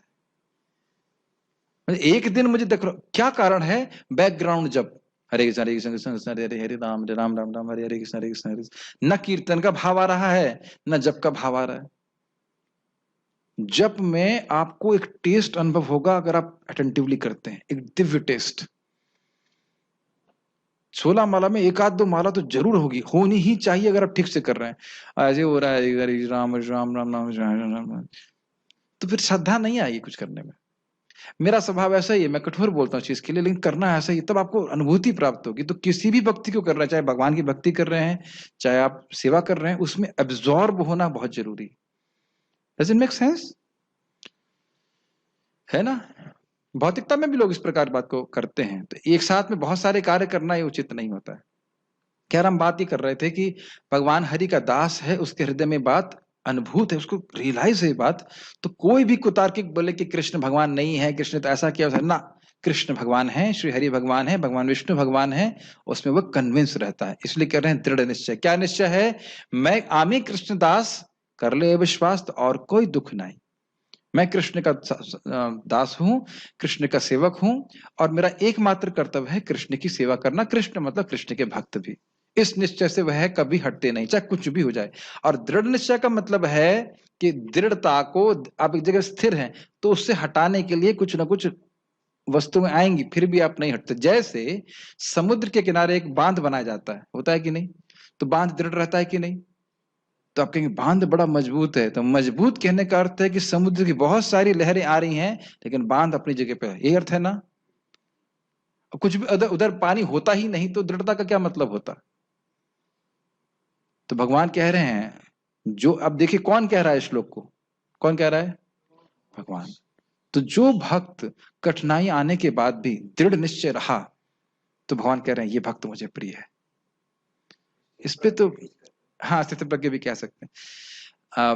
इसमें बहुत सुंदर बात है। भीष्म पितामह कह रहे हैं कि अब मैं शरीर त्याग रहा हूं, तो क्यों भगवान मेरे सामने आए? क्योंकि मैंने पूरे जीवन अकिंचन भक्ति, अविचल भक्ति, शब्द एग्जैक्टली क्या है याद नहीं आ रहा, लेकिन ये इसका अर्थ है। क्या शब्द था वो? बहुत सुंदर शब्द है, कभी पढ़ेंगे तो उसमें आएगा कि मतलब मैंने भगवान की भक्ति कभी छोड़ी नहीं, इसलिए भगवान अब इस समय मेरे सामने, जब मैं मेरा शरीर छोड़, क्योंकि मैंने, बहुत सुंदर, क्योंकि मैंने पूरा जीवन जब तक इस शरीर में था भक्ति नहीं छोड़ी, तो अब जब मैं शरीर छोड़ रहा हूं तो कृष्ण मेरे सामने, कृष्ण कृपा करके मेरे सामने आए। मुझे बहुत अच्छा लगा था। आप भागवत प्रथम स्कंद में भीष्म स्तुति में देख सकते हैं, शब्द नहीं आ रहा है मन में, बहुत अच्छा, अन समथिंग, अनइंटरप्टेड या अन ऐसा कुछ था, बहुत अच्छा शब्द था, बहुत अच्छा। मैया अर्पिता मनोबुद्धि, वे अपने मन और बुद्धि को मुझ में समर्पित करता है। इसकी तो हमने व्याख्या पहले ही कर दी थी। मन की वृत्तियां हैं, इच्छाओं को, संकल्प विकल्प को कृष्ण की सेवा के लिए नियोजित करना। संकल्प मतलब मैं कृष्ण की भक्ति के लिए करूंगा, और विकल्प जो भक्ति के विरुद्ध है उसको नहीं करूंगा इत्यादि। और बुद्धि के द्वारा हम प्लानिंग करते हैं तो कृष्ण की सेवा के विभिन्न प्लान बनाता है, उसको एग्जीक्यूट करता है, इस प्रकार से भगवान को अर्पित करता है। ऐसा भक्त मुझे बहुत प्रिय है, और उसके यह गुण मेरी उसके प्रति प्रीति को प्रेरित करने वाला है। जो कृष्ण पूरे जगत को प्रेरणा दे रहे हैं, वह भक्त के ऐसे गुण को देख करके उसके प्रति प्रेरित होते हैं, उसकी प्रीति करने के लिए, स्पेशल केयर करने के लिए। समझ रहे ना तात्पर्य? मुझे थोड़ा समय दीजिए, मैं इसको पूरा करना चाहता हूं। शुद्ध भक्ति पर पुनः आकर भगवान इन दोनों श्लोकों में शुद्ध भक्त के दिव्य गुणों का वर्णन कर रहे हैं। ये हमने व्याख्या कर दिया था। हम थोड़ा फास्ट जाएंगे, कुछ स्पेशल पॉइंट्स होंगे तो चर्चा करेंगे।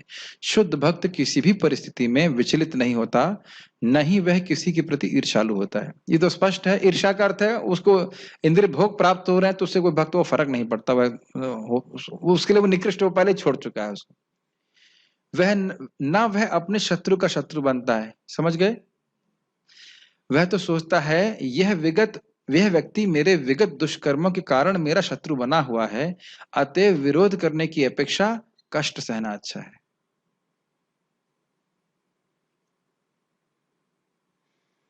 अब आप ये बताइए कि अर्जुन को फिर भगवान क्यों कह रहे हैं कि तुम इसे युद्ध करो? अब ये कठिन प्रश्न हुआ। यहां कह रहे हैं कि शत्रु का शत्रु नहीं होता, और अर्जुन को कह रहे हैं युद्ध करो, विगत ज्वरहा, बुखार छोड़ करके, लिथार्जी छोड़ कर युद्ध करो। ये तो फिर शिक्षा में गलत दिख रहा है हमको। अब देख रहे हैं भगवत गीता इतनी सिंपल नहीं समझना। एक तरफ कह रहे युद्ध करो, शत्रुओं को जीत करके राज्य को भोगो, और यहाँ कह रहे हैं शत्रु को शत्रु नहीं बनता। यस, क्योंकि क्षत्रिय का धर्म ऐसा है कि अगर उस पर कोई आक्रमण करता है तो उसे युद्ध करना चाहिए, लेकिन अर्थ यह नहीं है कि अर्जुन उनको शत्रु मान रहे हैं। प्रभुपाद इसीलिए कहते हैं कि वो बाह्य रूप से उनसे ऐसा लग रहा है कि उनसे युद्ध कर रहे हैं कुछ और, लेकिन शत्रु नहीं मान रहे, केवल भगवान की आज्ञा का पालन कर रहे हैं।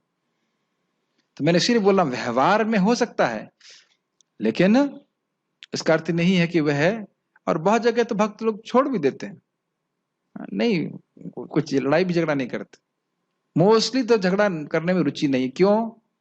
अरे भगवान की कथा छूट जाएगी। एक और एग्जांपल देता हूं, जैसे कि श्रीवास ठाकुर, उनके घर के बाहर किसी ने क्या रखा था, दुर्गा जी की पूजा के बहुत सारे आइटम रख दिए थे, और बाहर आए श्रीवास ठाकुर कहे, अतः आप लोगों को समझ में आ गया ना कि मैं दुर्गा जी की पूजा कितने बढ़िया से करता हूं। तो जितने भी सभ्य लोग थे उन्होंने बड़ी भर्त्सना करी जिन्होंने इस प्रकार से अपराध किया था, और फिर उसको वस्तु को हटा दिया। तो कोई कोई चाहिए नहीं आपको दुनिया समाज की क्या कहेंगे उसको, पूजा प्रतिष्ठा की कोई इच्छा ही नहीं है। तो किसी भी तरह से कोई व्यक्ति उनका अपराध करता है उसे नहीं, को फर्क नहीं पड़ता। श्रीमद् भागवतम में कहा गया, लेकिन भगवान को फर्क पड़ता है, ध्यान दीजिएगा। तत्तेनुकंपाम सुसमीक्षमाणा भुंजान एवात्म कृतम विपाकम। अब इस पे तो पूरी एक क्लास ही हो जाएगी, लेकिन हम उसको रोक रहे हैं, क्लास नहीं दे रहे उस पे। जब लेकिन एक हाईलाइट किया गया है कि तत्तेनुकंपाम सुसमीक्षमाणा, भगवान की अनुकंपा को देखता रहता है। जैसे आप देख रहे हैं वेट कर रहे हैं किसी को, वो आएगा वो आएगा वो आएगा, तो कह रहे हैं उस तरह हर जगह देख रहे हैं कि इस जगत में मेरे को दुख प्राप्त हो रहा है तो वह कृष्ण की कृपा ही है। मेरे महाराज बोल रहे थे कि हम उसको इंटेलेक्चुअलाइज कर सकते हैं, हाँ ठीक है हमारा दुख आ रहा है भगवान की कृपा है, लेकिन भक्त सुखी हो जाता है कि दुख आ रहा है तो मतलब परम सुख है। और यह इंटेलेक्चुअलाइज नहीं कर सकते आप, इसको रेशनलाइज नहीं कर सकते, ये भक्ति के द्वारा ही इस प्रकार से हो सकता है। भुंजान एव आत्मकृतम विपाकम, मेरे ही पाप कर्मों के कारण मुझको ये दुख भोगने पड़ रहे हैं। तो उनका प्रतिकार नहीं करता। महाराज परम पूज्य राधा रमण महाराज बोल रहे थे कि भक्त अपनी भक्ति को पाप काटने में खर्च नहीं करता। तो भगवान हम सहन कर लेंगे, हम हमारी भक्ति दीजिए, भक्ति बढ़ाइए। वैसे तो महाराज कहने की शैली थी, क्योंकि भक्ति करने से अपने आप ही पाप नष्ट हो जाता है, लेकिन यहां बोल रहे हैं कि मेरे ही आत्मकृतम विपाकम। विपाकम का अर्थ क्या है समझिए, ये मेरा ही पकाया हुआ है जिसको मैं भोग रहा हूं, और ये आफ्टर टेस्ट है। जैसे आप कभी अचार बहुत खा लीजिए तो बाद में खट्टी डकार आती है, तो आप किसको ब्लेम करेंगे? खुद ही को। तो ये विपाक मतलब मेरा किया हुआ, जो मेरा पका हुआ है वह अब फलीभूत हो रहा है, वापस आ रहा है। समझ में विपाक का अर्थ? तो हर भक्त के जीवन में कष्ट आएगा, ये मत सोचिएगा कि शरीर में कष्ट नहीं होगा, कि मानसिक कष्ट नहीं होगा, सब कुछ आता रहता है, लेकिन भगवान की कृपा देखना होता है, प्रयास करना। लेकिन ये बात क्या है, ये बात एटीट्यूड की है। व्यवहार में भक्त अपने शरीर की रक्षा करते हैं, शुद्ध भक्त भी करते हैं। प्रभुपाद जी भी दवाई लेते थे। एक उदाहरण से समझिए कि मान लीजिए गर्दन कटनी थी तो उंगली कट गई, लेकिन उंगली कट गई तो उस पर बैंडेड लगाते हैं भक्त, लेकिन क्या सोचते हैं, अरे गर्दन कटनी थी उंगली ही कटी। कैसे बातें समझ रहे हैं? मैं पहले ही इन प्रश्नों को उत्तर दे रहा हूं जो प्रश्न उठ जाते हैं इन श्लोकों को सुन करके कि प्रभु जी हमको बुखार है तो दवा ना खाएं। व्यवहार में आप दवा खाएंगे, लेकिन जानना होगा कि दवा तभी कार्य करेगी जब भगवान कृपा करेंगे। समझ रहे हैं मेरी बात? व्यवहार की बात अलग है, लेकिन आंतरिक चेतना क्या है वो देखना चाहिए। जब भी कोई भक्त मुसीबत में पड़ता है तो वह सोचता है कि भगवान की मेरे ऊपर कृपा ही है, मुझे कम दुख भोगना पड़ा। अभी ज्यादा दूर तो सोचने की जरूरत नहीं है। अभी देखिए हमारी घास काटने की मशीन में एक्सीडेंट हुआ और किसी भी भक्त को चोट नहीं लगी। हम लोग अरे क्या हो गया भगवान, हम तो भक्ति कर रहे थे, क्या हो गया, ये मशीन एक्सीडेंट हो गया। नहीं, ऐसा कोई भक्त नहीं बोला, सभी भक्त लोग बोले हाँ हुआ, लेकिन किसी भक्त को चोट नहीं लगी। तो भगवान की कृपा है कि नहीं? यस। मुझे विगत दुष्कर्मों के अनुसार इससे अधिक कष्ट भोगना चाहिए था। यह तो भगवत कृपा है कि मुझे मिलने वाला पूरा दंड नहीं मिल रहा है ना? ये भक्त की नम्रता है हमेशा। भगवत जैसे जब हरिदास ठाकुर जी को मारने का प्रयास किया गया था, तो बाद में एक भक्त को बोलते हैं कि क्योंकि मैंने नाम की प्रति अपराध को सुना था। उससे पहले वाली असेंबली में एक गोपाल चक्रवर्ती था ना, बोला था कि नाम की महिमा अच्छी नहीं है, तो इस कारण से मुझे ये दुख भोगना पड़ा। दुख नहीं, ये मतलब मुझे पिटाई करने का प्रयास किया गया, लेकिन भगवान की कृपा से मैं बच गया। ऐसा कुछ है नहीं, लेकिन तथ्य नहीं है, लेकिन ये भक्त इस प्रकार से सोचते हैं।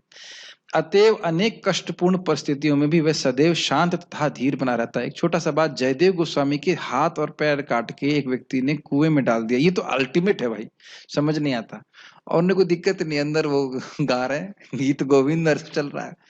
तो सूत्र क्या है, भक्ति के सुख में इतने निमग्न हैं कि बाहर के दुख को वो रजिस्टर ही नहीं कर रहे। रजिस्टर मतलब रजिस्टर समझते हैं, उसको उसको नोटिस ही नहीं कर रहे। और मैं एग्जांपल देख के समझा सकता हूँ। अभी हमारे एक भक्त आए हुए थे, तो उनके लड़का पबजी नाम का कोई गेम है, उसमें उसका नाम ही हमने पबजी प्रभु रख दिया था। तो पबजी में इतना वो निमग्न हो गया, 70 घंटे खेलता रहा, ना खाने की सुध ना पीने की सुध। तो जब मन किसी में अब्जॉर्ब हो जाता है तो कोई बाहर से मतलब नहीं। अब उसको ये भी नहीं आ रहा कि लोग सब उसका मजाक बनाते होंगे, कुछ नहीं। उसको कहता है हमें इससे अच्छा रस मिल जाए तो मुझे मैं छोड़ दूंगा। क्या रस है उसमें, तो इतना बोरिंग है, बोरिंग बेवकूफी की चीज है वो। लेकिन मैं एक उदाहरण दे रहा हूं कि अब भक्ति के रस में जो इतना निमग्न हो कि 16 क्यों 16,000 क्यों नहीं, तो शरीर किस तरह से भी पार हो जाता है। प्रेमावस्था में इस प्रकार से होता है, ये बहुत दुर्लभ है इस प्रकार से गुण। और आप लोगों के मन में ये तो नहीं चल रहा है कि सब गुण आपके अंदर है? अगर ऐसा सोच रहे हैं तो थोड़ा अच्छा बात नहीं, क्योंकि इतना गुण आसान है नहीं है। और भगवान कल ही टेस्ट लेने वाले हैं, शायद मेरा भी ले सकते हैं। अतएव अनेक कष्टपूर्ण परिस्थितियों में भी वह सदैव शांत तथा धीर बना रहता है। भक्त सदैव प्रत्येक प्राणी पर, यहाँ तक कि अपने शत्रु पर भी दयालु होता है। तो स्पष्ट है, इसकी व्याख्या कर चुके हैं। निर्मम का अर्थ है कि वह भक्त शारीरिक कष्टों को प्रधानता प्रदान नहीं करता, क्योंकि वह अच्छी तरह जानता है कि वह भौतिक शरीर नहीं है। But he will do the needful, जो शरीर को चलाने के लिए चाहिए। वैसे भी आपकी मोटरसाइकिल खराब है, तो मोटरसाइकिल ठीक करने के लिए जो आवश्यक है वो करते हैं, ठीक है ना, क्योंकि उस साइकिल मोटरसाइकिल से कहीं जाएंगे, कुछ सेवा करेंगे। लेकिन मैं ही मोटरसाइकिल हूं ये नहीं सोचते। कई बातें समझ नहीं, बहुत प्रैक्टिकल बातें हमें सीखनी है। शरीर का ध्यान रखना है, लेकिन इसमें अब्जॉर्ब नहीं हो जाना। अरे मेरा बाल पक गया, मेरी शिखा छोटी हो गई, ऐसा पे ध्यान नहीं देना अपने। ध्यान दीजिएगा कि भक्ति में आने के बाद भी व्यक्ति बहुत आसक्त हो सकता है, स्पेशली अच्छे कपड़े पहनने से। सेल के कड़ा चक चक चक पहनेंगे ना, तुरंत आपको भावना आ जाएगी कि मैं ये शरीर हूं। पर राधेश्याम प्रभु बोलते हैं, जब मैं नया धोती कुर्ता पहनता हूं तो तुरंत ही भावना आ जाती है कि मैं शरीर हूं। देखो मैं कैसा लग रहा हूं, मैं कौन? इसीलिए साधुओं को बोला गया कफन का कपड़ा पहनना, जो बच जाएगा जो बच गया उसको पहनना चाहिए। अब इतना तो हम नहीं करते हैं, बट भक्तों को बहुत चमचम चकचक नहीं पहनना चाहिए। गृहस्थ आश्रम में हो चाहे किसी में भी, प्रभुपाद इस बात को बोलते हैं, चकचक नहीं पड़ना चाहिए। साफ सुथरा हो लेकिन चकचक भी नहीं होना। चकचक समझ रहे हैं, इसको प्रेस कर रहे हैं, उसको प्रेस कर रहे हैं, ये कर रहे हैं आप। मैं किसी को किसी पे कटाक्ष नहीं कर रहा हूँ। अगर आपको अच्छा कपड़ा पहनने की इच्छा है तो हम कुछ कहेंगे नहीं, लेकिन मेन बात यह है कि इट शुड बी। और ऑब्वियसली प्रीचिंग में जा रहे हैं तो गंदा कपड़ा भी नहीं पहनना है, लेकिन बहुत ज्यादा भी चकचक नहीं पहनना। इससे भावना बढ़ जाती है कि मैं शरीर हूं। वह अपने को शरीर नहीं मानता है, अतः वह मिथ्यांकार के बोध से, थोड़ा और कठोर बोलूंगा, कभी अपने को मेडिटेशन कीजिए कि आप मर गए हैं। ऊपर से देखो वैसे कि आप मर गए हो, तब देखो कि आपका चेहरा कैसा लगेगा, पूरा शरीर कैसे लगेगा। देखिए ना, आपने कोई पिताजी या ताऊ जी को मरा हुआ, क्या वैल्यू होती है शरीर की। ये शरीर कीड़ों के द्वारा खाया जाएगा या तो राख बन जाएगा, तो अब इसको सजाने की क्या जरूरत है। और महाराज जी श्री तो बहुत अच्छा बोलते, कहते हैं रोज सुबह इस कीड़े को खिलाए जाने वाले शरीर को हम खूब साफ करते हैं। ये इधर करना भी चाहिए, खूब साफ करते हैं, अच्छे अच्छे कपड़े पहनाते हैं। और ठाकुर जी को कपड़ा पहनाने में लगता है कौन कपड़ा पहनाए, इतना झमेला। अपने लिए आदमी कितने कपड़े बनाता है। भक्त लोग तो उतना नहीं करते, लेकिन है ना, पूरा सैलून बनाएंगे, क्या क्या वो हेयर स्टाइल बनाएंगे, किसके लिए। थोड़ा सोच लीजिए कि मान लो 8:30 बजे मैं मर जाऊं, लेट जाऊं यहाँ पे, तो वो लोग कैसे देखेंगे मेरे, छूना भी नहीं चाहिए। कोरोना से तो नहीं मर गए। Very nice meditation. जब आपको लगे कि मैं धन भगवान को नहीं देना चाहता, कुछ देना नहीं चाहता, तब विचार कीजिए कि मैं इस शरीर को पोषण करने के लिए जैसे कीड़े खाएंगे इसका संचय कर रहा हूं। ये सब मेडिटेशन है हमारे लिए बहुत, और भक्तों ने बोली हुई मेडिटेशन दी हैं इस प्रकार से। पारक के देह से कहा जाता है। वह अपने को शरीर नहीं मानता है, अतः वह मिथ्यांकार के बोध से मुक्त रहता है और सुख तथा दुख में संभाव रहता है। वह सहिष्णु होता है और भगवत कृपा से जो कुछ, एक मिनट, उसे प्राप्त होता है उसी से संतुष्ट रहता है। ये भी इंटरेस्टिंग है। प्रभुपाद जी कहते हैं लूची पूड़ी मिले तो उसे संतुष्ट, और सूखा चना मिले तो उसे संतुष्ट। अगर अच्छा प्रसाद मिल गया है तो ये भी नहीं कहना है अरे मुझे सूखा प्रसाद क्यों नहीं मिला, वह भी नहीं। और सूखा मिला है तो अरे आज घी क्यों नहीं डाला, ये भी नहीं। मुझे पता है कि हम में से कोई स्तर पे नहीं है, इसलिए हमारे करुणामृत प्रभु अन्नामृत प्रभु हो गए अभी। So he gives us nice प्रसाद। हम जानते हैं भक्त लोग इस स्तर पे नहीं है, दिस इज मर्सी। लेकिन वास्तविक बात यह है, वह ऐसी वस्तु को प्राप्त करने का प्रयास नहीं करता जो कठिनाई से मिले। अब कहें प्रभु जी भक्ति में तो बहुत कठिनाई होती है, तो वस्तु का मतलब क्या है? भक्ति की बात नहीं हो रही है, भौतिक वस्तुएं, ठीक है। अतः वह सदैव प्रसन्न चित्त रहता है। ये समझ में आई बात? भाई आप कहो कि मुझे स्पेशल आईपैड मिलेगा तब मेरी शुद्ध भक्ति जरूर प्राप्त हो जाएगी। मैं मजाक नहीं कर रहा हूं, ऐसा होते हैं लोग, ये फोन चाहिए, चाहिए वो चाहिए, चाहिए वो चाहिए। अब उसके लिए बड़ा झमेला करता है, अमेरिका जाऊंगा, यहाँ करूंगा। अब उस चक्कर में कहाँ प्रसन्न रहोगे? प्रसन्न चित्त तो हो ही नहीं पाओगे। जब तक वस्तु नहीं मिलेगी प्रसन्नता कैसे होगी? क्या ये होते हुए देखे हैं कि नहीं देखे हैं? वह पूर्ण योगी होता है क्योंकि वह अपने गुरु के आदेशों पर अटल रहता है। गुरु जी ने बोला है प्रसाद खाना है तो टाइम से 9 बजे पहुंच जाता है। इससे एक जोक है।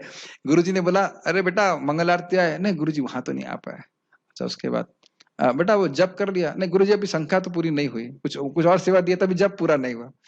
उसके बाद थोड़ा और समय बीत गया तो गुरु जी बोले बेटा प्रसाद खा लिया है? हाँ। तो गुरुजी सुबह से कोई आज्ञा नहीं मानी है, अब एक आज्ञा तो आपकी मान ही लेता हूं मैं। प्रसाद खा लेता हूं। तो ऐसा चेला नहीं बनना है। ये बहुत अच्छी बात है, चाहे कुछ भी हो जाए 16 माला जरूर करूंगा मैं। ये मुझे बोलने में डर लग रहा है क्योंकि भगवान कुछ परीक्षा न ले लेकर। कुछ भी हो जाए, और कुछ भी हो जाए के लिए आपको प्लानिंग भी करनी है। प्लीज इस बात में रुक करके बोल रहा हूं मैं। प्रभुपाद जी की पहली आज्ञा है 16 माला का जप। 12 बजे सोओगे तो सुबह जब ठीक से नहीं होएगा। इतने बड़े शुद्ध भक्त नहीं है हम। हो भी जाएगा तो होगा नहीं ठीक से। तो इसलिए आप ऐसा नहीं कि बस मुझे कोई बोला प्रभु जी चाहे रात के 11 बज जाए तब भी हम जप करेंगे, बहुत बार भूल जाएंगे, कभी कभी याद भी नहीं रहता कि एक माला नहीं किया। हम लोग तो ऐसा नहीं करते हैं, लेकिन जो महात्मा लोग ऐसे हैं वो मुझे पता है वो करते हैं। जो 11, 12, 1 बजे माला कर रहे हैं रात में या देर में कर रहे हैं, उसकी माला की कोई value in the sense quality नहीं रहती है। लगता है इसमें 108 मन के हैं कि 220 मन के हैं, खत्म ही नहीं हो रही है। तो फिर हम भगवान से कहाँ सेवा ठीक से कर पा रहे हैं? मैं खाली ये बोल रहा हूं कि अगर हम भगवान, ये प्लीज इस सिद्धांत को साधना में पकड़ लीजिए।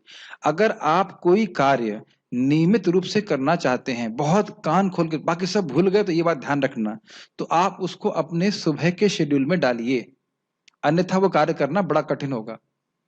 सही बोल रहा हूँ गलत बोल रहा हूँ?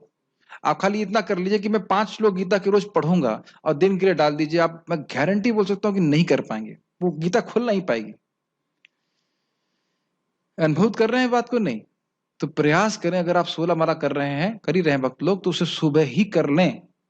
क्लास के एटलीस्ट क्लास के पहले तो कर लें, 8 बजे से पहले, तब हमारी भक्ति बढ़िया से चलेगी। और 7 बजे तक कर लें तो बहुत अच्छी बात, और पहले कर लें तो बहुत अच्छी बात। ये चीज एकदम क्या कहते हैं इसको, गांठ बांध करके, एकदम गांठ बांध करके। और अगर बीमार पड़ जाएं तो पहले टारगेट लीजिए कि 16 माला करनी, क्योंकि मन तुरंत अब उसमें अब जो है बिल्कुल माना नहीं करना चाहता। बुखार है, खांसी है, सब कुछ छोड़ करके, सब कुछ छोड़कर एक निष्ठ 16 माला का टारगेट पहले मुझे पूरा करना है। एकदम अच्छे से कीजिए इसको, ठीक है। और प्रभुपाद जी ये भी नहीं कहा है कि हरे कृष्ण, और ये भी आज्ञा नहीं दी है कि सोते समय जप करते जप करते समय सोते रहना। ये आज्ञा कहीं दी है किताब में? तो इस प्रकार बड़ी दृढ़ता से ऑफेंसलेसली जप करने का प्रयास करना। यस, ये बहुत इंपॉर्टेंट बात है। क्योंकि कृष्ण मंत्र एत स्वभाव, जय जपे कृष्ण प्रति उपजाय भाव। जो नाम को जब अच्छे से कर रहा है उसको स्वभाव ऐसा देते, हम स्वभाव त्याग नहीं पाते ना अपना, स्वभाव ऐसा है नाम का कि वह भगवान के प्रति भाव, सेवा भावना वह जागृत कर ही देता है। तो कृपया आप सभी भक्तों से है निवेदन है कि इस चीज को बहुत अच्छे से पकड़ें। मैं कोई और ट्रेनिंग नहीं देना चाहता, पहली ट्रेनिंग है कि नाम जब अच्छा करो, बाकी सारी ट्रेनिंग अपने आप आ जाएगी। ये मुख्य उद्देश्य है मेरे सब क्लास करने का। Make sense? ठीक। कई भक्तों ने बोला, जब हमने बीच में हरिनाम सेमिनार किया था, कि आपने बड़े जब एकाग्रता से ध्यान पूर्वक किया तो अगले दिन ही भगवान से रेसिप्रोकेशन प्राप्त हुआ। ये मत सोचिएगा कि कृष्ण रेसिप्रोकेट करने के लिए आपको वेट कर रहे हैं, तुरंत रेसिप्रोकेट करते हैं, इमीडिएटली। ठीक है? हाँ। और चूंकि उसकी इंद्रियां वश में होती हैं, अतः वह दृढ़ निश्चय होता है। ये लाइन समझ में आई? इंद्रियां को वश में होने से निश्चय दृढ़ होने का क्या लिमिट है? एक एग्जाम्पल दीजिए, बताता हूं। जब कंस ने देवी को मारने जा रहा था, तो वसुदेव जी ने क्या कहा कि मैं अपने बच्चों को लाके आपको दूंगा। तो कहा ठीक है, इनको वापस ले जाओ। जब वो जा रहे थे तो उनको याद आया, को पता था कि ये व्यक्ति की इंद्रियां संयमित नहीं है, ये अपनी बात पे दृढ़ नहीं रह सकता, क्योंकि उसकी इंद्रियां और मन उससे कंट्रोल कर रहे हैं। तो आज वो कुछ बोल रहा है वो निश्चित पलटेगा, क्योंकि इंद्रियों से उसे बाध्य करेंगे, नहीं मुझे ये चाहिए, चाहे तुम्हें अपनी बात से ही पलटना पड़े। क्या ये बात समझ पा रहे हैं? अपने जीवन में होता हुआ देख पा रहे हैं? नहीं, मेरे जीवन में तो नहीं प्रयोजन है। इंद्रिया मेरी वश में है, मैं दृढ़ निश्चयी, सब मेरे गुणों के तो वर्णन है, बस नाम नहीं बोल रहे भगवान। अगले गीता के एडिशन में देखना, जब अगली बार भगवान बोलेंगे नाम रख देंगे मेरा। क्यों भाई, होता है कि नहीं? बड़ा संकल्प लेते हम सुबह उठेंगे, फिर मन कहता है इतना बढ़िया, पूरा रात तुम सोई नहीं, अब 3 बजे ठंड लग रही है, ठंडी हवा चल रही, कौन उठ रहा है इसमें? कौन बोला उठने के लिए तुमको? मन बोलता है कि नहीं बोलता? अब कुछ लोग शुद्ध भक्त होंगे तो उनका नहीं बोलता होगा, लेकिन रोज ही मन इस प्रकार से बोलता है। तो मन को जब तक इंद्रियों को वश में नहीं करेगा, वह दृढ़ निश्चयी नहीं हो सकता है। दृढ़ निश्चय नहीं होगा तो भगवत प्रीति कैसे होगी? वही आप देखेंगे, ये गुण आपस में गुथे हुए हैं। ठीक है? वह झूठे तर्कों से विचलित नहीं होता, क्योंकि कोई उसे भक्ति के दृढ़ संकल्प से नहीं हटा सकता। क्यों नहीं हटा सकता? आगे पढ़ रहे हैं। वह पूर्णतः अवगत रहता है कि कृष्ण उसके शाश्वत प्रभु हैं, अतएव कोई भी उसे विचलित नहीं कर सकता, कोई भी तर्क दे करके नहीं कर सकता। इसकी व्याख्या हम लोग कर चुके हैं। मैं मान लेता हूँ कि आप लोग को समझ में आया है। ऐसा तो नहीं आप लोग सोच रहे हैं कुछ बोलना मत कि नहीं समझ में आएगा, नहीं तो क्लास लंबी चलती जाएगी। ठीक। इन समस्त, देखो एक बात ध्यान रखो, जितना समय गीता भागवत में लगा रहे हैं उतना समय मृत्यु से मुक्त है। अब इसके लिए फिर अलग क्लास करनी पड़ेगी, इसलिए खुश रही कि हाँ भाई कुछ भी हो, समझ में आया नहीं आया, मृत्यु से तो मुक्त हूं मैं कम से कम। इन समस्त गुणों के फलस्वरूप वह अपने मन तथा बुद्धि को पूर्णतः परमेश्वर पर स्थिर करने में समर्थ होता है। इतना सुंदर सुंदर लिंक है। क्योंकि उसका विश्वास है कि मैं कृष्ण का दास हूं, इसलिए मन और बुद्धि को कृष्ण में ही लगाएगा। क्योंकि वह दृढ़ निश्चय, उसकी इंद्रियां वश में है, इसलिए वह कृष्ण को सेवा में लगाएगा। क्योंकि वह गुरु के वचन में निष्ठ है, इसलिए वह कृष्ण की सेवा। अब समझ में आई बात? जो लास्ट लाइन बोल रहे हैं मैया अर्पिता मनोबुद्धिर, उसका लिंक है, और ये बात मुझे अभी समझ में आ रही है। इसीलिए मैं क्लास देता हूं कि क्लास देते समय एकदम से कुछ बातें आ जाती हैं जो भगवान उसको रिवील करते। कल मैं एक बात बता रहा था कि देखिए यही इसी संबंध में कि भारत का सैनिक भारत की आज्ञा, सरकार की आज्ञा पे जितने चाहे उतने बुलेट चला सकता है, लेकिन अपने लिए एक भी बुलेट चलाएगा तो उसको पेनल्टी मिल लग जाएगी। उसी प्रकार से कृष्ण के लिए चाहे कितना भी कर्म करें कोई दिक्कत नहीं, आप मुक्त हो जाएंगे, आपको अवार्ड मिलेगा कृष्ण की तरफ से। लेकिन अपने लिए कुछ इंद्रिय तृप्ति के लिए कर्म करेंगे एक भी कर्म, तो उसका फाइन भुगतना पड़ेगा। तो भक्त कन्विंस है, जानता है, ज्ञान से निष्ठ है, इसलिए केवल कृष्ण की कर्म करने में वह निष्ठा रखता है। यस, भक्ति का ऐसा आदर्श अत्यंत दुर्लभ है, लेकिन भक्त भक्ति के विधि विधानों का पालन करते हुए उसी अवस्था में स्थित रहता है, और फिर भगवान कहते हैं कि ऐसा भक्त उन्हें अति प्रिय है। ये लाइन समझ में आ रही है? भले ही हम देख रहे हैं कि हमारे पास ये गुण नहीं है, या हम ये देख रहे हैं कि सामने वाले के पास नहीं है, लेकिन हमें ये देखना चाहिए कि वह उस पथ पे है जिससे उसे गुण प्राप्त हो जाएंगे। क्या बात समझ में आई शानु प्रभु? इसके द्वारा हम भक्तों में दोष देखने से कैसे बच सकते हैं शानु प्रभु, समझ में आया? भक्तों में दोष देखते हुए भी नहीं देख सकते हैं, कैसे समझ में आया? यस, आप देख रहे हो कि भाई भले उसमें वो गुण नहीं है, लेकिन भगवान की भक्ति कर रहा है, जप कर रहा है। अगर वह जप ठीक से कर रहा है, भक्ति ठीक से कर रहा है, तो धीरे धीरे क्रमशः उसकी सारी गंदगी छट जाएगी और वह भगवान के शुद्ध भक्त के लक्षण है वह इसमें प्रकट होने लग जाएंगे। एक बहुत अच्छी बात, you do not have to be great to start something. आपको कुछ शुरू करने के लिए महान होने की जरूरत नहीं है। करणामृत प्रभु आप शुरुआत से अच्छा खाना बनाते थे। मुझे याद है कि जब मैंने बहुत पहले आईआईटी में हलवा बनाया तो उसमें एक मिस्टेक करी, पता क्या? सूजी को भूना नहीं था। आप समझ सकते हैं कैसा हलवा बना होगा? और उसमें भी भक्त लोग खा रहे, कहते हैं बड़ा अच्छा बनाया, बड़ा अच्छा। मुझे पता नहीं था कि मैंने खाया, फिर कहा मम्मी माता जी तो ऐसा नहीं बनाती थी, इसमें क्या गलती हुई? तो बाद में जब दूसरे भक्त को बनाते हुए देखा तो सूजी भूनी भी जाती है। मैंने कहा ओ। तो समझ रहे, ये स्थिति है। तो इसलिए गलती करने इसमें घबराने की जरूरत नहीं है। भक्ति कर रहे हैं, कोई बात नहीं, प्रयास करो। मन नहीं लग रहा, कोई बात नहीं, वाणी तो लग रही है, शरीर तो लगा सकते हो, शुरू करी वहां से, ठीक है ना? ये इंपॉर्टेंट बात है। तो ये भी पॉइंट समझ लेना चाहिए कि जो शुद्ध भक्ति में लगा हुआ है वह भी भगवान को बहुत प्रिय है, क्योंकि भगवान उसकी कार्य कृष्ण भावना। कोई बात नहीं, कोई बात नहीं। अभी मैंने बोला कि भक्तों को दोष देखते हुए भी दोष नहीं देखने चाहिए। इसलिए भगवान परीक्षा ले रहे थे मेरी, क्योंकि भगवान उसके कृष्ण। आज मैंने अनुभव किया था इस बात को। मैंने भक्त को बोला सेवा करोगे? ये सेवा कर दो प्रभु जी। कुछ नहीं करना है आपको, हेडफोन लगाना है, एनवेलप भरने हैं, कथा सुनते रहो। नहीं प्रभु जी मैं इतना मुझे क्रोध आया। मैंने कहा ठीक है, ये लड़का कभी सेवा नहीं करता है। आप में से कोई नहीं है, दूसरा व्यक्ति है। कहे मैं बस क्यों नहीं जा करना चाहते? क्या दिक्कत है? एसी रूम है, एनवेलप डालोगे, कथा सुनोगे, कोई तुम्हारा माया से कोई संबंध नहीं। नहीं प्रभु जी उस ऑफिस में जाना नहीं चाहता मैं। मैंने कहा ठीक है। फिर एकदम से मेरा सिग्नल चालू हो गया, भगवान परमात्मा ही सबको प्रेरित करते हैं। ठीक, यहाँ उपस्थित की बात नहीं कर रहा हूँ। दूसरे भक्त को बोला लगा प्रभु जी मैं ये नहीं करूंगा, मैं वो सेवा करना चाहता हूँ, तो वो कर रहे हैं, ठीक है, वो कोई दिक्कत नहीं। कोई भी सेवा नहीं करना चाहता, तो मैंने कहा ठीक है, पर ये नहीं करना चाहता तो क्या करेंगे? नहीं करना चाहता मत करो। तो हम उसके हेडेक भी क्यों लेंगे? क्योंकि भगवान उसकी कृष्ण भावना से युक्त कार्यकलापों से सदैव प्रसन्न रहते हैं। जब आप इस प्रकार से मन बुद्धि कर्मों को कृष्ण को समर्पित करते हैं, तो आपके पास ये मौका दिया जा रहा है कि आप कृष्ण को संतुष्ट करें। ये आप पे कोई प्रेशर नहीं दिया जा रहा है। आपका मतलब हम सब पे कोई वो बंधन नहीं है, अपितु ये हमारे कल्याण के लिए, परम कल्याण के लिए। ठीक है, कोई प्रश्न है? मुझे नहीं लग रहा किसी का प्रश्न होगा, ये समय बहुत ज्यादा हो गया। अगर किसी का कोई प्रश्न है तो ले सकते हैं। Okay, so we shall stop here. Srimad Bhagavad Gita की जय, श्रील प्रभुपाद की जय।